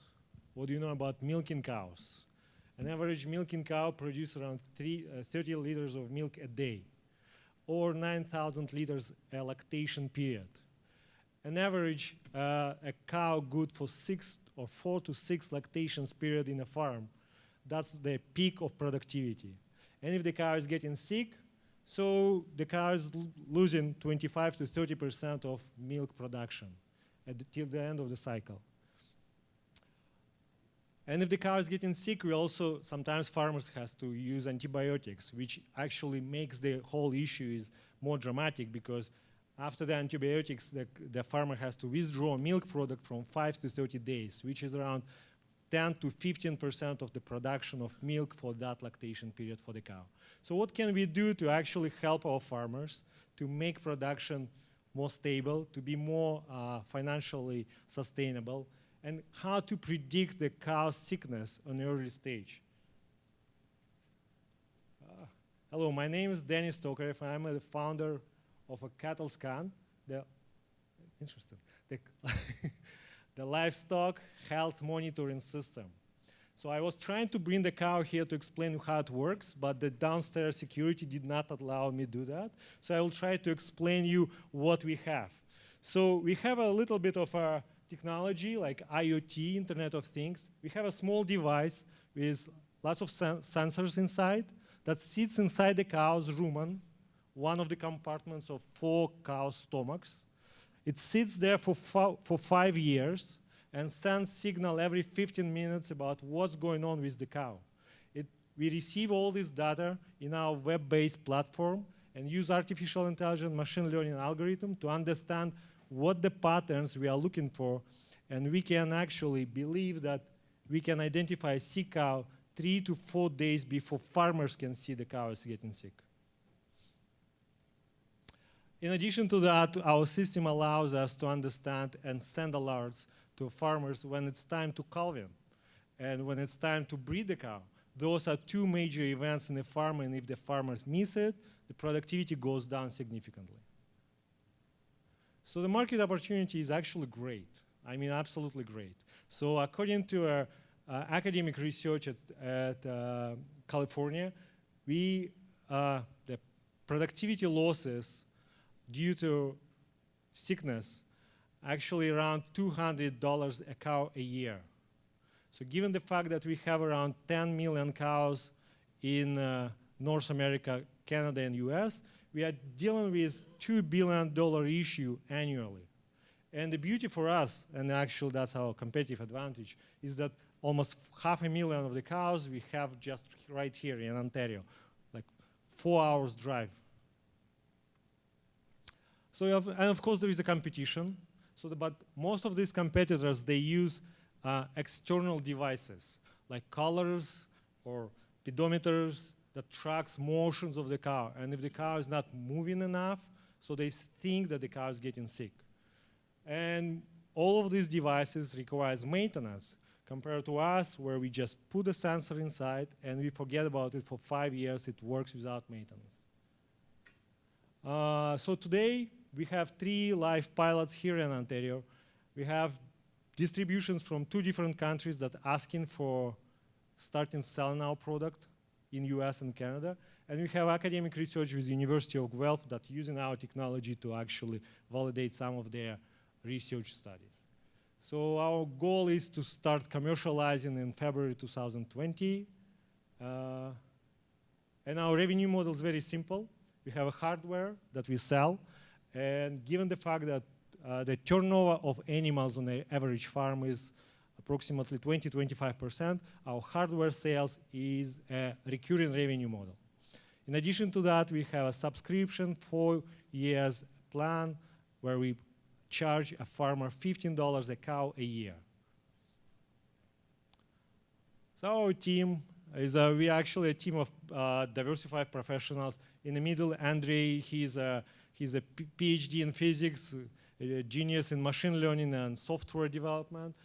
Brian brings lots of experience from business developments, internationally and locally, and I'm an electrical engineer with 15 years of experience in product development and hands-on livestock experience as well. And we also have support from our advisory board, John Kelly from the livestock, and Philip Walsh from the business side. So we are actually asking for $300,000 in the convertible notes for 15% of equity, evaluating company by $2 million. So the funds will be used for marketing and sales, software integration for the industry database, and business development in Quebec and the US. Thank you.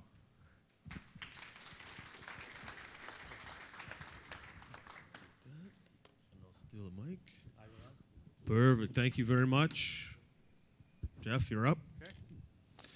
Good, great presentation. Love to see entrepreneurs going into markets where, you know, not a lot of people are in agriculture or livestock. I think it's fantastic. I think that may be the first livestock pitched product I've seen in 5 years. So I applaud that. I love to see going after difference.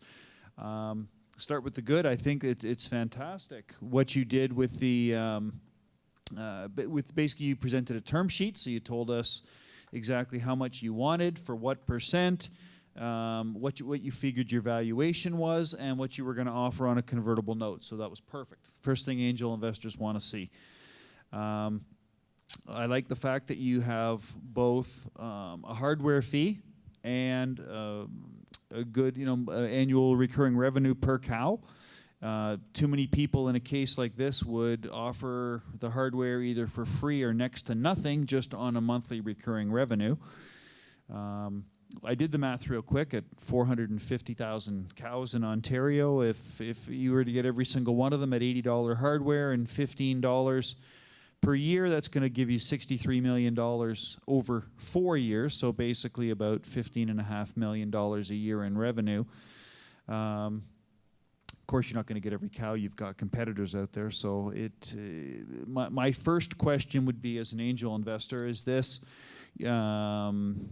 technology, are you able to take it to pigs, to horses? I mean, people spend a lot of money on their horses. Like, is there something in this technology that you could take to the racehorse industry? I mean, these guys would spend big bucks being able to predict illnesses or anything that's going to affect the performance of their horse. So what I'd be looking at is, what percentage of if it's just for cows, you're kind of limited in what you can do. So what other animals, prize pigs, racehorses, whatever else it is, to be able to have even just the next gen product. Again, that's just going to whet investors' appetites and let us know, there's more potential to it.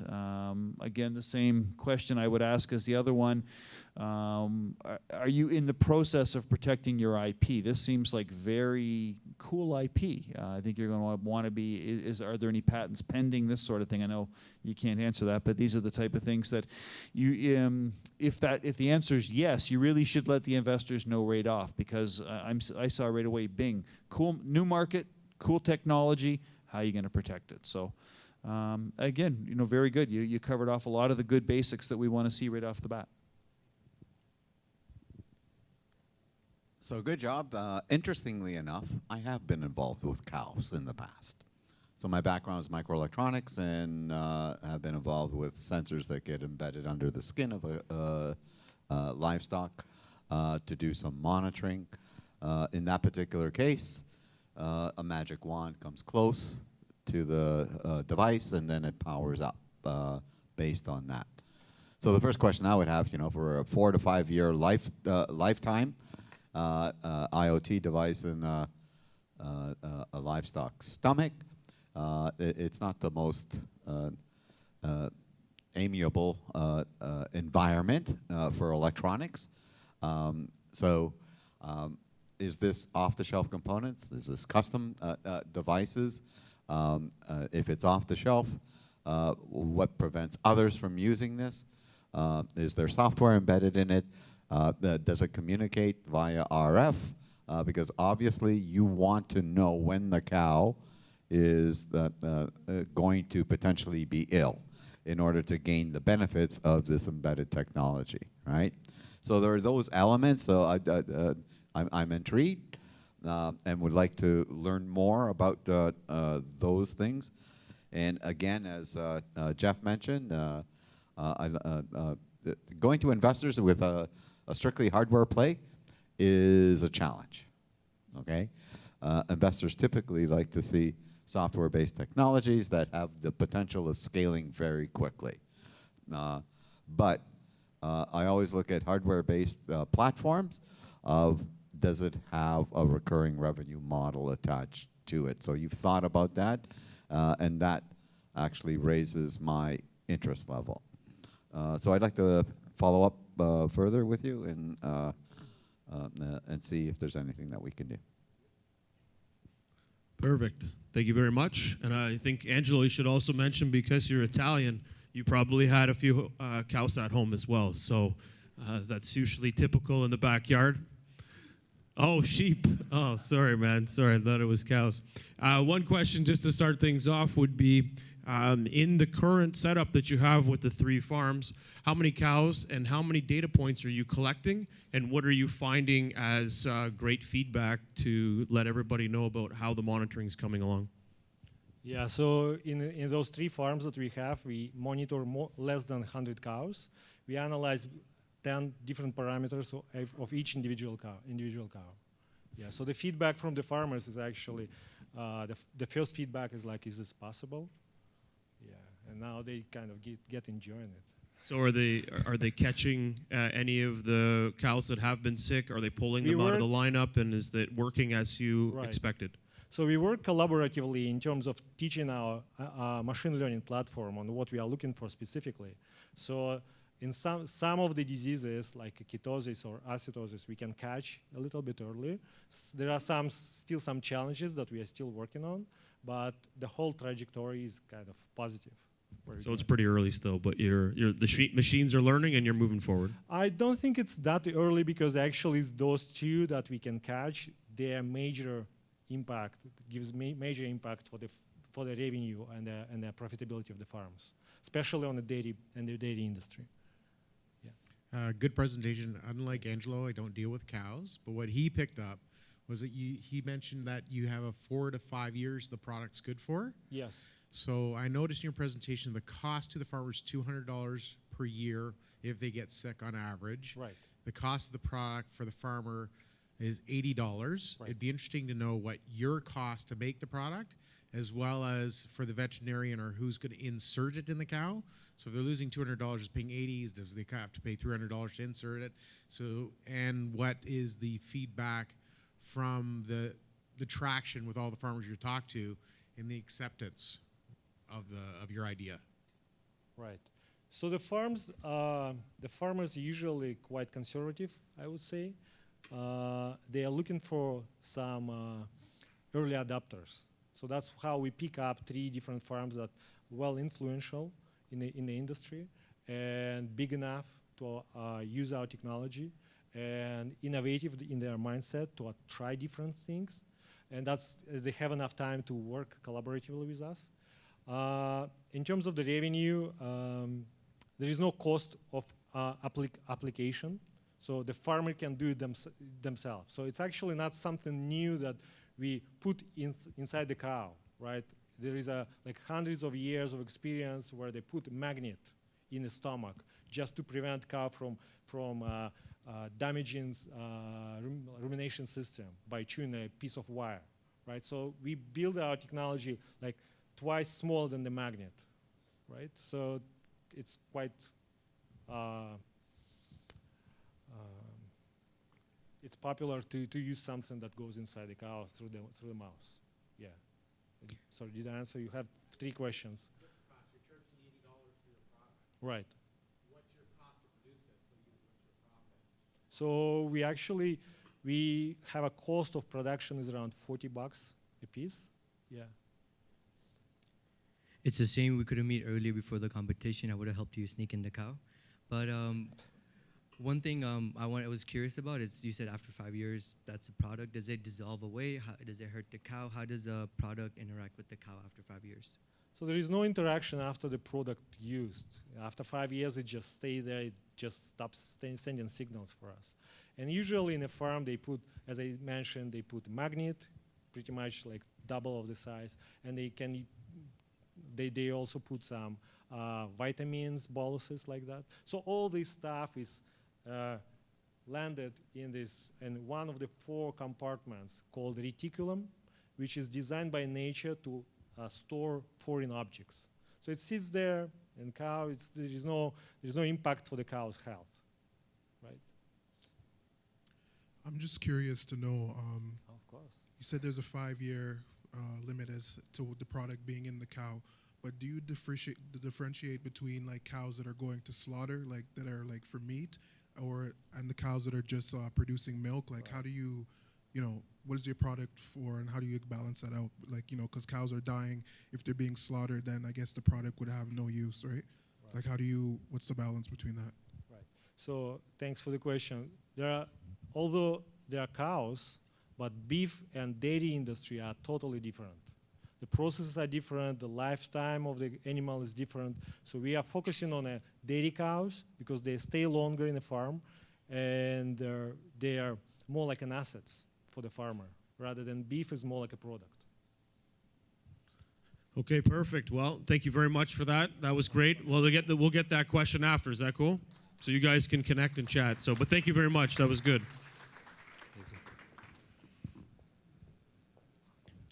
So just to kind of summarize, I guess one of the things that when you're going through your testing and your machine learning, some of those results will be good to show back to the audience so that they can better understand the impact of how this would work. And again, the same thing, you'll learn when these cows are being sick so that you can provide that feedback to the farmer and how they're utilizing that data. So it'll be a good learning process for investors to better understand where that data is coming from. But thank you very much.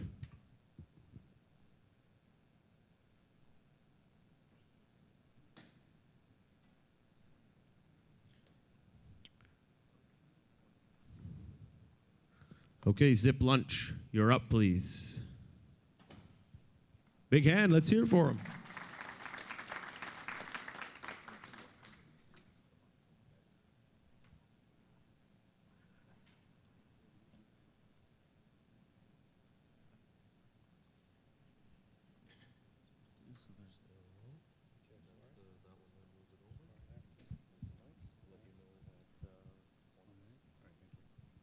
Hello, everyone. My name is Maj Qureshi. I am the co-founder of Zip Lunch, Lunch Simplified.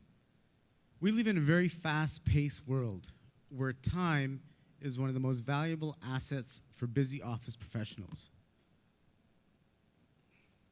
And I'm just going through a minute, one sec. We're also looking at, this is a bit of a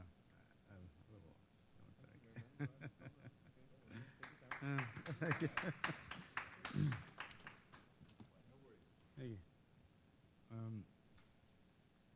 Give 1 second.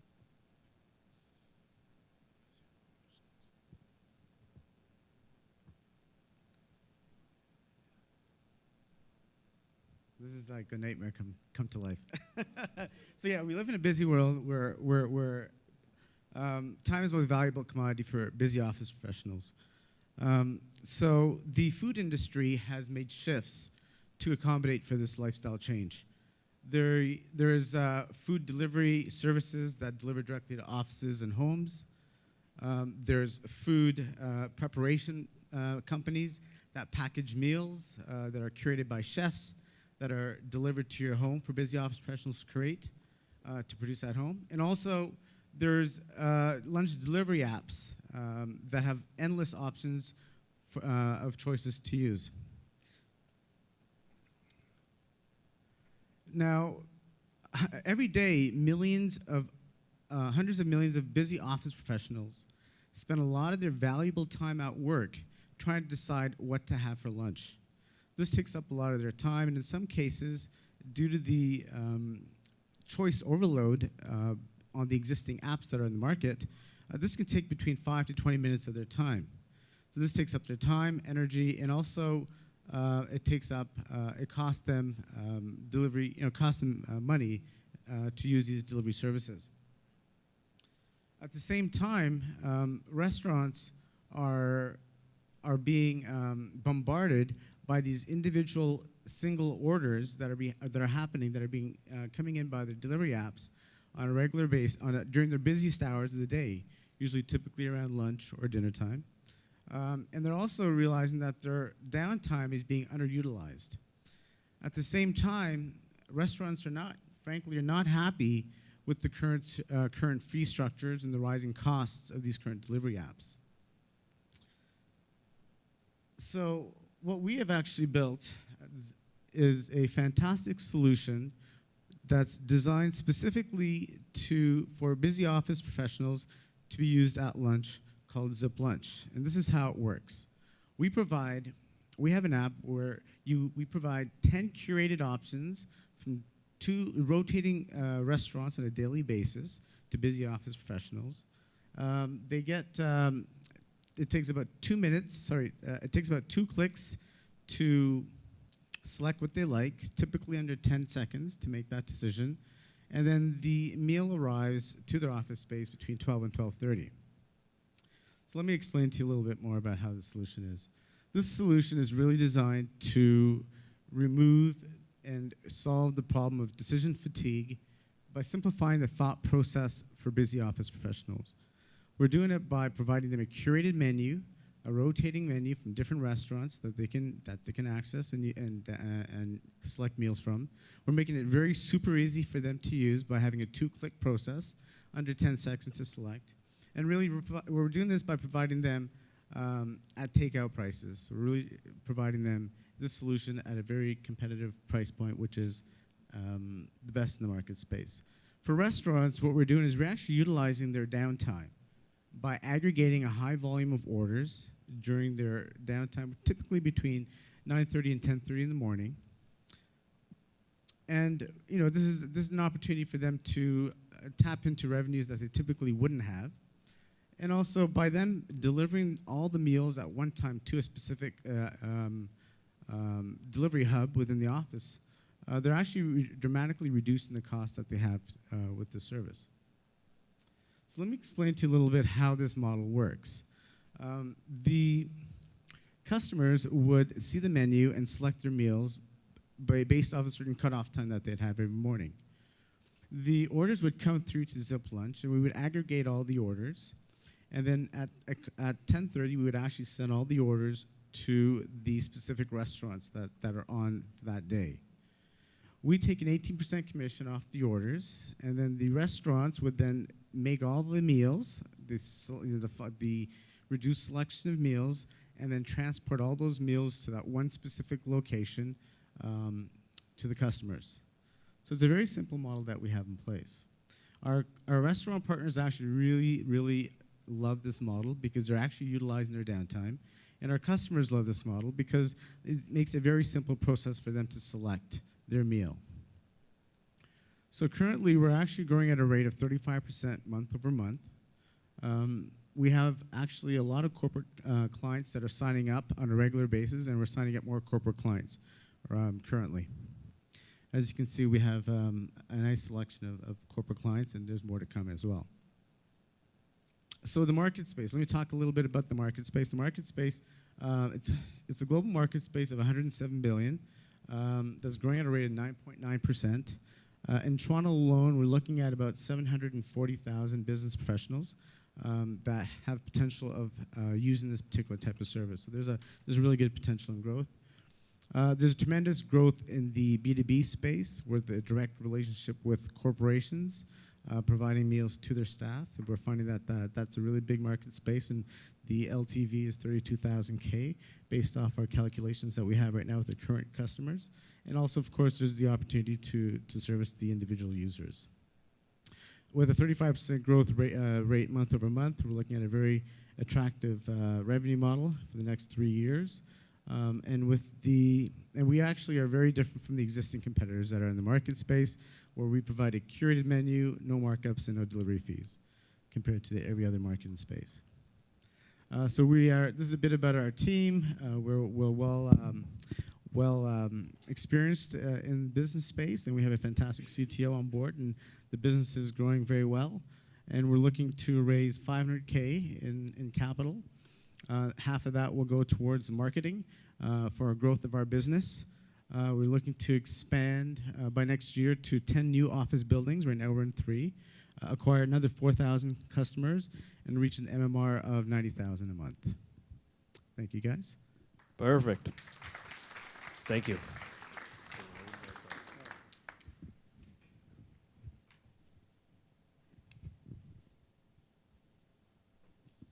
So good job. Good comeback. Just no, I can introduce you to this app. That's for lunch only. Somewhere in the world, it's lunch. One thing, when you get to that stage, really don't have to worry about anything. You are standing up there, and you're the most knowledgeable person in this room. So if you miss something, guess what? You're the only one that will know you missed something. And if it was something really important, then we'll ask you, and then it'll all come back, right? So don't get bogged down. So you did a great job, right? The couple of points in your presentation, well done. It hits a lot of the points. We went through the items because JP is so evil. He only gives you a very short period of time. And I wanted to see more clarity on the customer acquisition costs and LTV. I think they're flipped around, but I'm old, so it zipped by me, right? The other aspect that I like to see, you talked about the growth in the near term. I like to see the growth over a longer period of time to get a sense of your scale. Also, I'd like to see how your competitors can't replicate the same thing. To me, it seems like a different process and rearrangement of how you're going through that experience from what currently exists out there. So what's to prevent others from replicating that? And spinning off, even though they don't have to change their entire business, they can spin off another unit that replicates that. So what's there to prevent them from doing that? So that's one of the things that I would look at. Thank you. Again, great job. Like I said, I've was in corporate sales for long times, and I've flown to clients in other states and froze. And anyways, good comeback. And I agree with what Angelo said. It's true. You just kind of have to close your eyes, move on, because you're the only. You feel like everybody else is knowing what you forgot to say, and you don't. So, anyways, enough said. It was a very good comeback. The product, what to say. Normally, food makes me want to run for the door as an investor, and that's only because I've owned a restaurant, and it's of the businesses I've owned, it's the only business I've ever lost money on. I've also, of all the angel investments I've done, which is now approaching 50, it's probably the only one that I either haven't gotten a decent exit or haven't made money on. So, food worries me because it's competitive. It's got low margins. So many competitors as far as everything from Uber Eats to you name it. But I like the concept. It's cool. Trying to get it in. Like you're going after the right things. If you can get the 18% on orders, if you can get restaurants to pay you that in the low margin environment, I think that's probably about the right amount. Again, I'd like to hear a little more about what your costs are going to be. I'd also like to recommend that maybe you do a little research on a company out there called Hangry, which came around about 4 years ago. And they were doing, it's similar but not similar. Basically what their idea was, it was for students to come down in universities, and their thing was that you didn't have time to order lunch, so you could pre-order your lunch on this app, and when you got into the cafeteria, it was ready for you. And again, we all went in with such things, but it was so hard to scale. It was so hard to get universities involved, and then again, they couldn't really protect their IP, so other people took it and made it better. These are the kind of things that worry angel investors. So I love the idea. I think it's got opportunities because you're trying to do it in groupings and everything. But I'd love to hear a little more detail about how you're going to hold off the competition and how you think you can effectively scale it. When I looked at the numbers, I think it may fall into a category of a nice little business if you can grow it. You have it as a business in a few office towers, and you make a nice little living at it. I'm not sure I really saw a plan as to how it was going to be scalable from an investable company, how we would all make money at it. So I'd like to hear a few more details and something you might want to put into your next presentation, because like I say, anybody else that's had the food experience I have, we're going to want to hear, how can you scale it? How can you quickly scale it? Because if you don't quickly scale it, somebody else is going to come along with a different or a better mousetrap and steal bigger and bigger pieces of the pie. So I'd be curious to hear that. But other than that, I think it's a cool idea, and I think it was a good presentation. Perfect. Thank you very much. So I guess in one of the questions and comments is that how have you actually been scaling to date? How are these big businesses coming to you guys? And I know one of them because I did speak with Rover, as it's an investment. How are they finding you, and how are you guys getting into them? And what excites them about your business? Sure. Right now, we're just working within our own network base and referral base to get these businesses, and it's working really well with us. I'm sorry, what was the second question you had? What are they saying about you? Are they reoccurring? Sure. Is it something that happens every day? How is that whole process working for you? Absolutely. So the corporate partners that we have are actually, some corporate partners are buying off of us on a regular basis, like on a daily basis. Others are buying on a weekly basis. Others are buying once or twice a week. And they love our model. It's really simple. It's a very simplified process for them to be able to select meals or either get their staff to select meals. So it's been great. Yeah. I think this is just feedback. So when you first start off your pitch, you can, because it's such a relatable product, like food delivery, right? You can ask the audience how many of you guys have ordered food from a delivery app, right? Just get like that connection point right off the bat. Second thing that you mentioned was really critical was that a lot of businesses do fail in the restaurant industry. So you can have those stats of like, let's help them stop losing that money at those downtimes. But like, don't say downtime too much. Talk about the revenue loss and how your application, if it gets in front front of them, at those hours, they can release updates to like people around, you know, the community that they're having this food sale or something like that, right?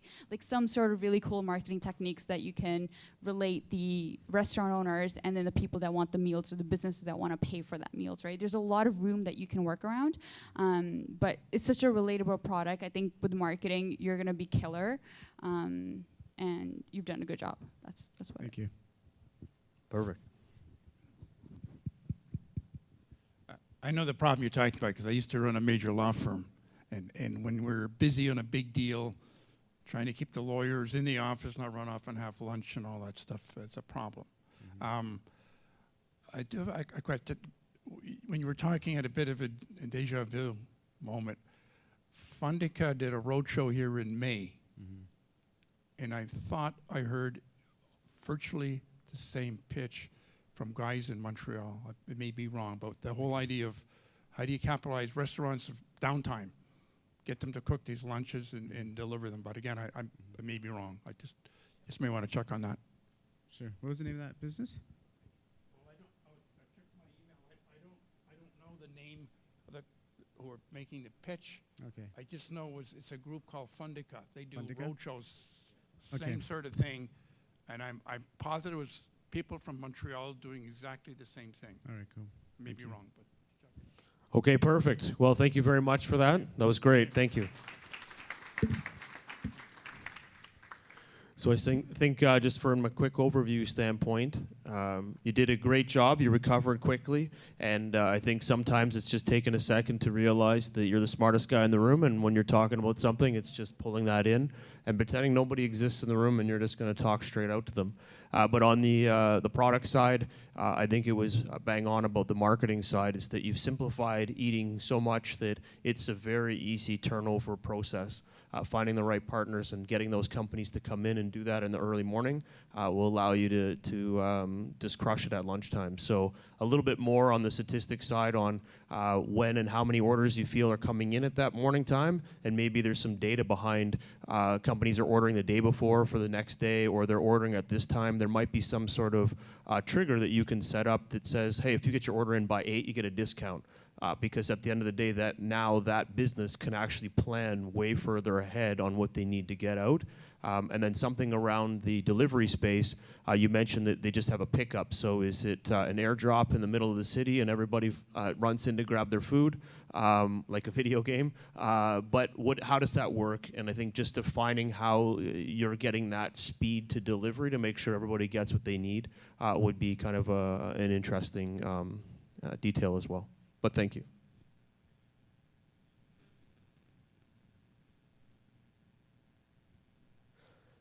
Okay, we have Resonate. Let's hear it for them.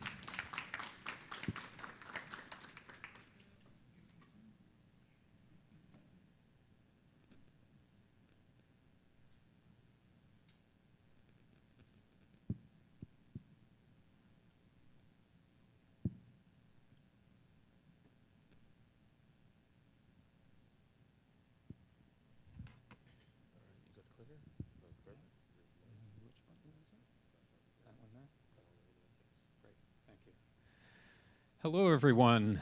Thanks for being here and for sticking it out to the very end. I'm Drew from Resonate, and our mission is to transform the way people listen to news. So let's imagine, I get that? There we go. Let's imagine that you get into the car at 6:34 p.m., and you need the traffic report before you hit the highway, but you just missed it. And you want to hear the headlines, but they happened 4 minutes ago. Right now, they're playing entertainment news, and if you're anything like me, you don't really care what Justin Bieber was up to today. News radio is inconvenient, and it's the only form of media that's still scheduled. It's one size fits all. Everybody has to listen to the exact same content, no matter what your interests are. In the day and age of Spotify and Netflix, we're used to a much more personalized and convenient experience with media, so we think there's a great opportunity to bring news radio into this era. And it's a really exciting market. News radio stations are very profitable. They're a $4.2 billion industry, and they sit within a $52 billion audio landscape, which, as you probably know, is very hot right now and growing. So seeing that opportunity, we built a news engine. And this news engine stitches together newscasts. And we've patented this engine in the US and Canada. And here's what it does. Using apps and other platforms, it allows us to play news on demand and provide full audio controls. So you can skip a news story if you're not interested, or you can pause if a phone call comes in or you're otherwise interrupted. And the content is matched to your preferences and interests. So if you're not interested in celebrity gossip or you're not interested in sports, it'll just skip those sections. It'll only play the content that's important to you. We've even done this with traffic. So let's say you live in Markham. You don't need to know what the traffic is on the 401 in Whitby or in Mississauga. All you care about is the DVP and the 404. So our traffic reports, that's exactly what you'll hear, just what's relevant to you. So in order to do this, we are building a virtual newsroom with journalists who will be providing reliable and trustworthy content with a strong focus on local content, because in our listener interviews and research that we did, local content was the most important category that people wanted expanded. And we have strong competitive advantages over a typical news radio station. For example, our journalists will be able to produce 4 times as much content as a typical news radio station. That's because a news radio station needs to rewrite and revoice content every half an hour to stay on that news wheel, whereas we just have to voice it once, and then it doesn't matter when you hear it. It's always available on the platform. We'll also have great data available to us that will help our news team make better decisions about what content is truly relevant for our audience. The business model is tried and true. Spotify has really paved the way here. So we'll be offering a free ad-supported edition as well as a premium subscription model, which is ad-free. This actually provides more monetization opportunities than a typical news radio station has available today. As far as the competition, there's a lot of media companies that are getting into audio. Most of the content that's coming over to digital right now is long-form content that's typically coming over as podcasts, which, while that's available on demand, it's still somewhat inconvenient. So we're the only ones in the market who are personalizing on the story and category level. And then, of course, 680 and Sirius, who you see in the bottom corner there, we think they're ripe for disruption. We're pre-launch and we're pre-revenue. We've had great industry recognition to date. We were honored to win one of the top awards at Startup Fest. And coming out of that, a large media company here in North America approached us. I can't name them because of NDA, but they are partnering with us to launch our product in a significant market here in North America. We're also a finalist in the Google News Initiative. They just did their due diligence, and we're waiting any day for word there. Very excited about that. And we've been talking with advertisers, and they've been enthusiastic and signing LOIs. We've got a great team. All of our co-founders have 20 years plus of experience in our fields. Sanam and Sarah are both award-winning journalists with 15 years of broadcast newsroom leadership experience. Myself, I was Dean of E-commerce and Web Dev at the local college here in Toronto, and I was Canadian Project Manager of the Year. As far as our operational model, we've modeled to be profitable within 12 months with strong subscription revenue. And when you add in advertising revenue, we reach $4.5 million. This, of course, brings us an excellent contribution margin, but I'm most excited about our economies of scale, because as we grow into additional markets across North America, we are able to reuse content And that means every single market we go into becomes more and more efficient. So we have modeled to reach $500 million by year 5. We've got great unit economics. Not very often you see an LTV over CAC of 6.91, and our CAC payback is less than 3 months. So we would love to have a select few of you join us for our raise. We're raising $1 million via a convertible note, and that's on a $5 million cap, and we're making sure that our investor terms are very friendly. And we'll use these funds to launch in the GTA by hiring journalists and sales and investing in our initial marketing. And then once we have a good sense of the levers, we'll put the gas on and start our North American growth. And we'll also be able to explore the SaaS model. I like to say there's multiple paths to victory, so we've got 2 potential wins here. So thanks very much for listening to our pitch, and the last one of the night, and very happy to answer any questions anybody has. Perfect. Thank you very much. That was good. Fantastic presentation. You've obviously done a lot of presentations in your life. As you indicated, you were a professor, so you can tell you're used to speaking in front of crowds. Well done. Interesting. Again, that's a couple now that are in a new space. Again, you know, I've seen so many presentations and done other investments in media companies, you know, and a lot of times, you know, people were trying to go smaller. They're trying to, you know, pitch it through your TV or pitch it in an elevator or, you know, these other things, which again, you know, are all good ideas because you're always competing for advertising space. But again, you know, going out like this is fantastic. I see the biggest challenge and the biggest opportunity being, I think you need a partner where you know, they're going to be able to get you into multiple markets quickly, right? So obviously, if you just have a partner that can do, you know, one market and you grow up to your $5 million in that market, and it does well, that's great. But then if you have to find another partner and then build up that market, and then another partner in this market and try to build it up, I think, as you know, it's going to take a while to do that. But from an investor point of view, I think what would really excite me is if whoever you're partnering with can take you into Toronto, New York, Chicago, Los Angeles, and basically once you've done a beta in one city, can basically roll you out quickly in the other cities. Then I think your growth curve is going to be one of those companies that really is going to be like that. So I think it's going to be a lot on that. I like the fact that you said patents pending, but then you also made a comment that you have patents. So I'm assuming they're still pending. You know, you've done it right. So you're protecting your IP. You're looking for the right partner. You want something that's scalable. I like the 2 business model concept of ad-based and then also subscription-based. And once you have some beta testing out there, you're going to see where you're going to get your best growth and where you're going to be able to make the most money.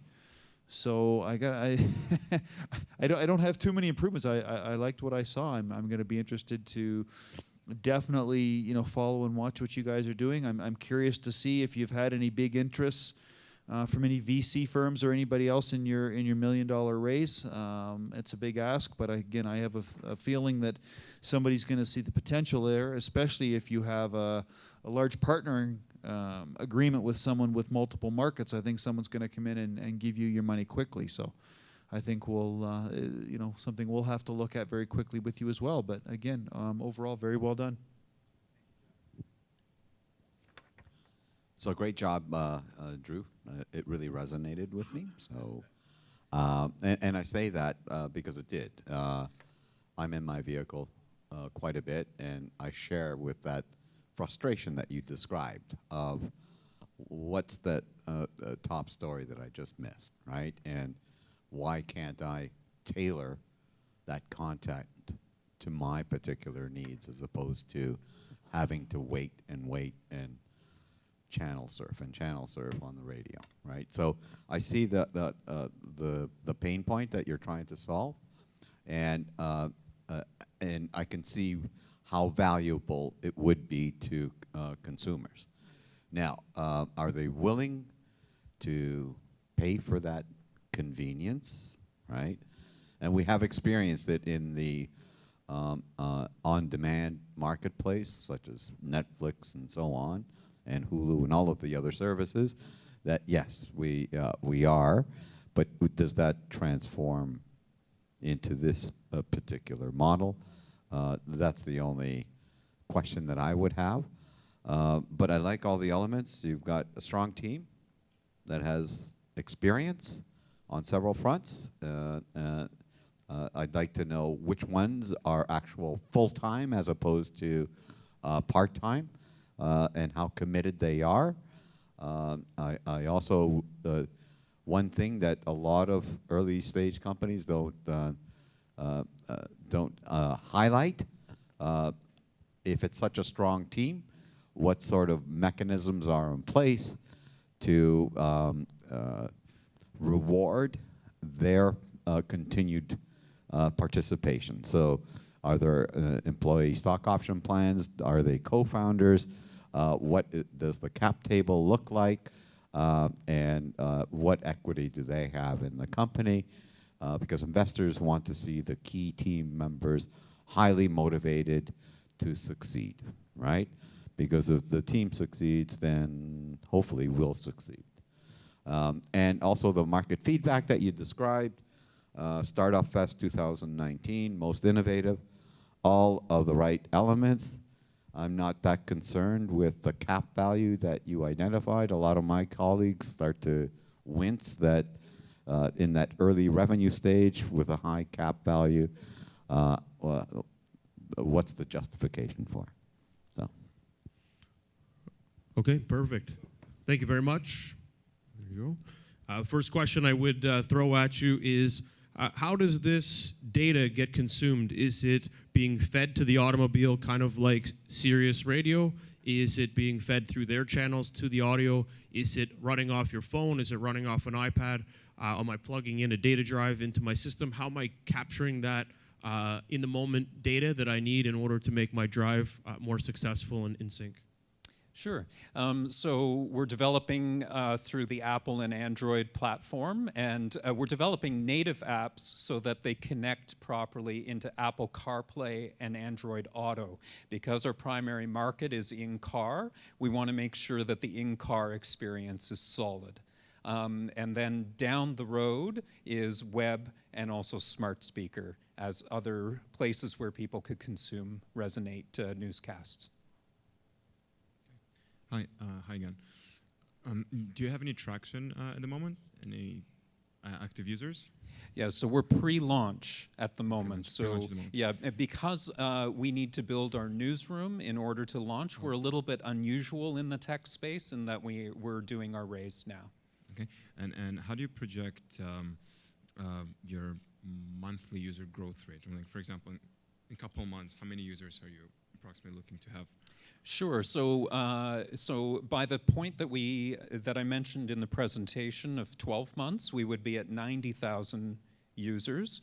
So we've modeled that off of several research points specific to the media industry, taking a look at Spotify, taking a look at other media apps, and sort of modeling through, being conservative, of course, within the model. Okay. And sorry, the last question. How are you looking to acquire this first number of users? Yeah, so we have, in fact, I've got a slide on that because I thought that might come up. Is that, go ahead? Yeah, there we go. This wouldn't fit into the 7 minutes. So we've projected our CAC at $12.74. So it's primarily a digital strategy, but also because there's a strong branding element when you're talking about media, we're also including some out-of-home in that. So, but that averages out to a $12.74 CAC. And organic is interesting because we're going to be in the media space. We're not expecting press and earned media to be quite as easy as it might be for other startups, but there are a lot of other organic channels that we'll be exploring. Thank you. What is your main focus? Which market are you focusing on first? And then how do you expand, and what is the expansion from there? Since you have a media room, is the same information of me being in Montreal versus Toronto going to be something I'm looking for? As a Montrealer, are you going to be able to change that, throw it into French, and now Montreal is your next client? And when would that be, and how do you approach it? Yeah, sure. So the GTA is our launch market. and this is where we want to get our feet wet. And then certain kinds of content like global news, national news, some sports, a lot of that content, business content, is content that we're able to reuse as we go into other markets. We've modeled it out based on population and commute time and come up with an expected rollout plan across North America. But we want to make sure we've got all of the levers in place before we continue to grow. Montreal, because of the different language, is a different way that we're thinking about how to tackle that market. No, that sounds great. And thank you very much for the pitch. That was awesome. Thank you. Thank you.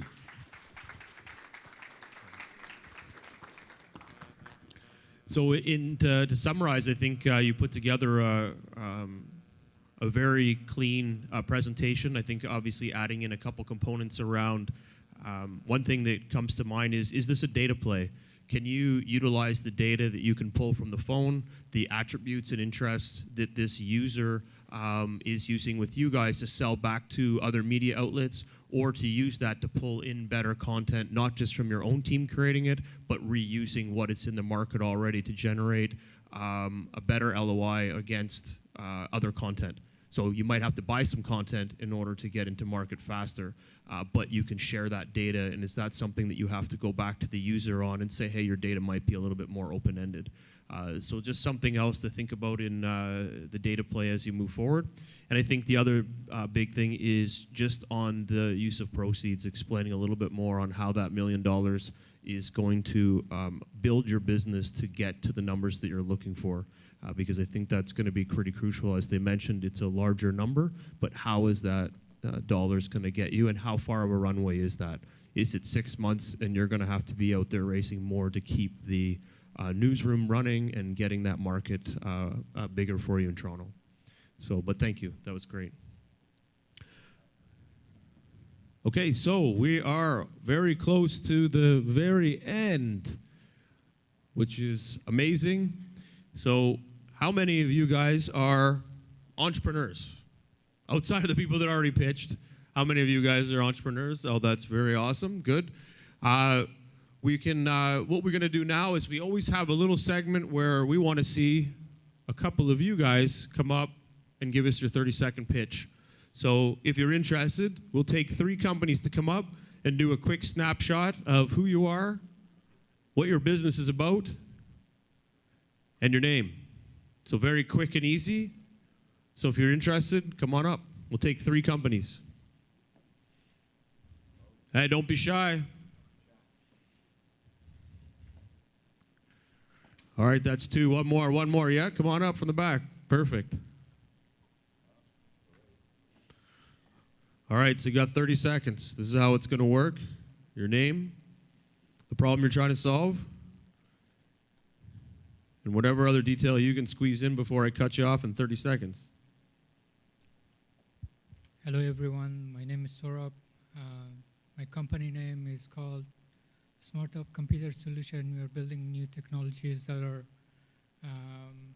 safe and clean. The newest technology I'm working on is a snap-on light that you install, that you're sitting under. So what you do with the light, you just, it's built off of LED lights. You just snap in the light in, and when it goes out of work, you take it back. And name is? My name is Saurabh. All right. If you give me 5 seconds, I'll mention very important key points. It is very safe. It has shock resistance capability. The time consumption for installation is cut down by half, and it's very consumer friendly because you do not have to rotate the lights. You just snap it in and take it back out. Thank you very much. I like it. Thank you. All right, come on up. Yeah, for sure. Yeah. Since we gave him a minute, we're going to give you a minute too if you want it. It's up to you, but you're on the roll. 35 seconds. That's enough. All right. Good evening, everyone. My name is Vladimir Ryjenko. I'm the founder and CEO of Dude Livestream. What is Dude? Well, if you're thinking of finding friends, you think of Facebook. If you're thinking of sharing pictures, you think of Instagram. Watching videos, you think of YouTube. If you think of live streaming, you think of Dude. Dude is an exclusive live streaming platform for modern professionals to broadcast products, services, and experiences to a global audience. It's a social space tailored for professionals to connect through the power of live streaming. So Dude, stream, share, connect. Thank you. Vlad Rujenko. Thank you. Thank you very much. Thank you very much. Hey everyone, my name is Michael. I'm a pharmacist, and Medisys is the next generation of pharmacy SaaS. Not only are we making your local pharmacy more efficient and connected with mobile orders, we're actively guiding patients through each of their doses with images, videos, reminders, and medication information. And all this is done just by scanning one of the prescription receipts you get at the pharmacy. We're in over 100 community pharmacies and 2 hospitals. Thank you. Your name? Name is Michael Doe. Awesome. Thank you very much, Michael. Awesome. Well, thank you very much, guys, for that. You did a great job. And before, when we do finish, we're going to get all the startups that pitched. If you guys can come up to the front for a photo with Handsome Dan and Handsome Daniel. And these guys are going to take a picture with us for social. We would love it, obviously, if you guys can post and share any of the experience you've had tonight, because not only does it help on the OPN side, but it really is impactful for the startup. And the more position they get into and the more face time they get on the web, it's going to benefit them as they grow their business. So startups can come up to the front as well as the investors. I want to thank you guys for all coming out. Let's thank Kate from Seneca for helping us. She was awesome.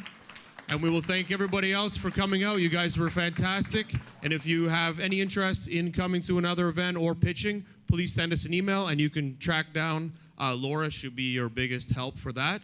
And the email is laura@opn.ninja, or you can find us online. Thank you, guys. Have a great night.